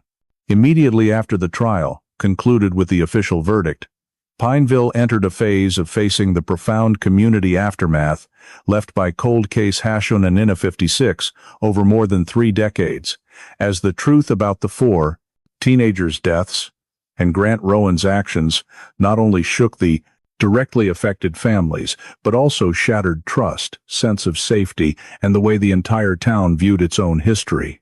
Reactions after the perpetrator was exposed occurred at many levels. The victims' families had to confront the truth, once buried with the Chevrolet Blazer in the ground, a reality that caused extreme pain while also liberating them from decades-long doubts. While neighbors and Pineville residents realized the tragedy's cause was not a stranger, but a community member, making all social relationships tangled and full of suspicion. Conversations around dinner tables in stores, at schools and churches now often began with questions about the once mysterious event, about overlooked decisions and actions, and about how trust in relatives, friends, and neighbors was challenged by what had just been revealed. The impact on community trust went beyond feelings of betrayal or fear, leading to long-term changes in how people interacted and assessed surrounding risks, from supervising children observing town routes to evaluating new acquaintances or those with access to private lands. Community meetings, memorial services, and social conversations became forums where people tried to understand and explain past actions, placing the case in local, cultural, and historical context while seeking empathy, sharing pain, and recognizing that truth, however late, needed to be acknowledged. Looking back at the case in new light, the community gradually understood that what was once seen as an accident or mysterious disappearance was actually the result of a carefully concealed, intentional chain of actions, and that, reinvestigating and excavating old evidence not only clarified the truth, but completely changed the perception of the entire event. The significance of reinvestigating cold cases became clear. It not only brought justice to victims and families, but also reinforced faith in the legal system, in the ability of investigative agencies to uncover truth despite years-buried cases, and created a standard for how communities and law enforcement interact with long-past cases. Dialogues about case file Hessian 56, once frozen, were now revisited with full details from each physical evidence, statements to excavation process, forensic analysis, action chain, reconstruction, and trial outcome, helping people recognize the value of persistence and precision in criminal investigation, and that truth, however long buried, could ultimately be exposed. As the official file closed, cold case Hessian 56 was no longer just a personal tragedy story, but became a symbol of persistence, forensic science, justice, and social responsibility, where every action and decision in the investigation contributed to illuminating the truth, creating long-term lessons about how community law and history interact, and about the importance of not ignoring cases seemingly lost to traces. These aftermaths, though heavy and painful, also brought new transparency to Pineville, helping victims' families, residents, and future generations recognize that however late the truth arrives, rediscovering and acknowledging it is necessary not only for justice but also to strengthen faith in community law and personal responsibility. With case file Hessian 56 closed, Pineville entered a new phase where memories of the case, loss, pain, and lessons about caution and seriousness in criminal investigation were remembered and passed to generations, while emphasizing that no matter how long time passes, truth and justice can always be reestablished, bringing legal and spiritual peace to the community that witnessed and was affected by the decades-long tragedy. The story of cold case number 1956 inches, Pineville, Kentucky, although occurring more than half a century ago, still offers valuable lessons applicable to modern life in the United States today, especially regarding protecting teenager safety, personal responsibility, and community awareness. One standout detail is the four teenagers, Jacob Miller, Caleb Rowan, Emily Harper, and Hannah Pierce, leaving high school and choosing to take Clear Fork Road, a remote, dangerous route with dense forests and uncontrolled old mines. They decided to take a shortcut without informing family, leading to their disappearance and years-long tragedy. This reminds us of the importance of planning safe travel, sticking to familiar routes, especially at night or through isolated areas. A highly relevant aspect in American culture where families often emphasize regular contact and informing parents or guardians of schedules. The second lesson stems from the delay in identifying the perpetrator's actions. Grant Rowan, who was an acquaintance with control over the land where the Chevrolet Blazer was buried. This emphasizes that in daily life, one should not fully rely on familiarity to assess risk. Recognizing dangers and implementing preventive measures, even with relatives or neighbors, is essential to protect oneself and the community. Additionally, the story highlights the value of recording and preserving evidence, cross-referencing information, and re-examining seemingly closed cases. A key lesson in caution, detail, and persistence applicable to work, study, or managing personal information in modern society. Finally, the case underscores the importance of community in maintaining vigilance, supporting each other in emergencies, from supervising teenagers to coordinating with authorities to ensure individual safety is not overlooked, and every action helps prevent potential tragedies. Thank you for following this mysterious and suspenseful story about Cold Case, Hashonanin 56. If you want to continue exploring other cold cases and join us in seeking the truth, please subscribe to the channel and turn on notifications. See you in the next video, where we will bring you closer to unsolved mysteries and untold stories.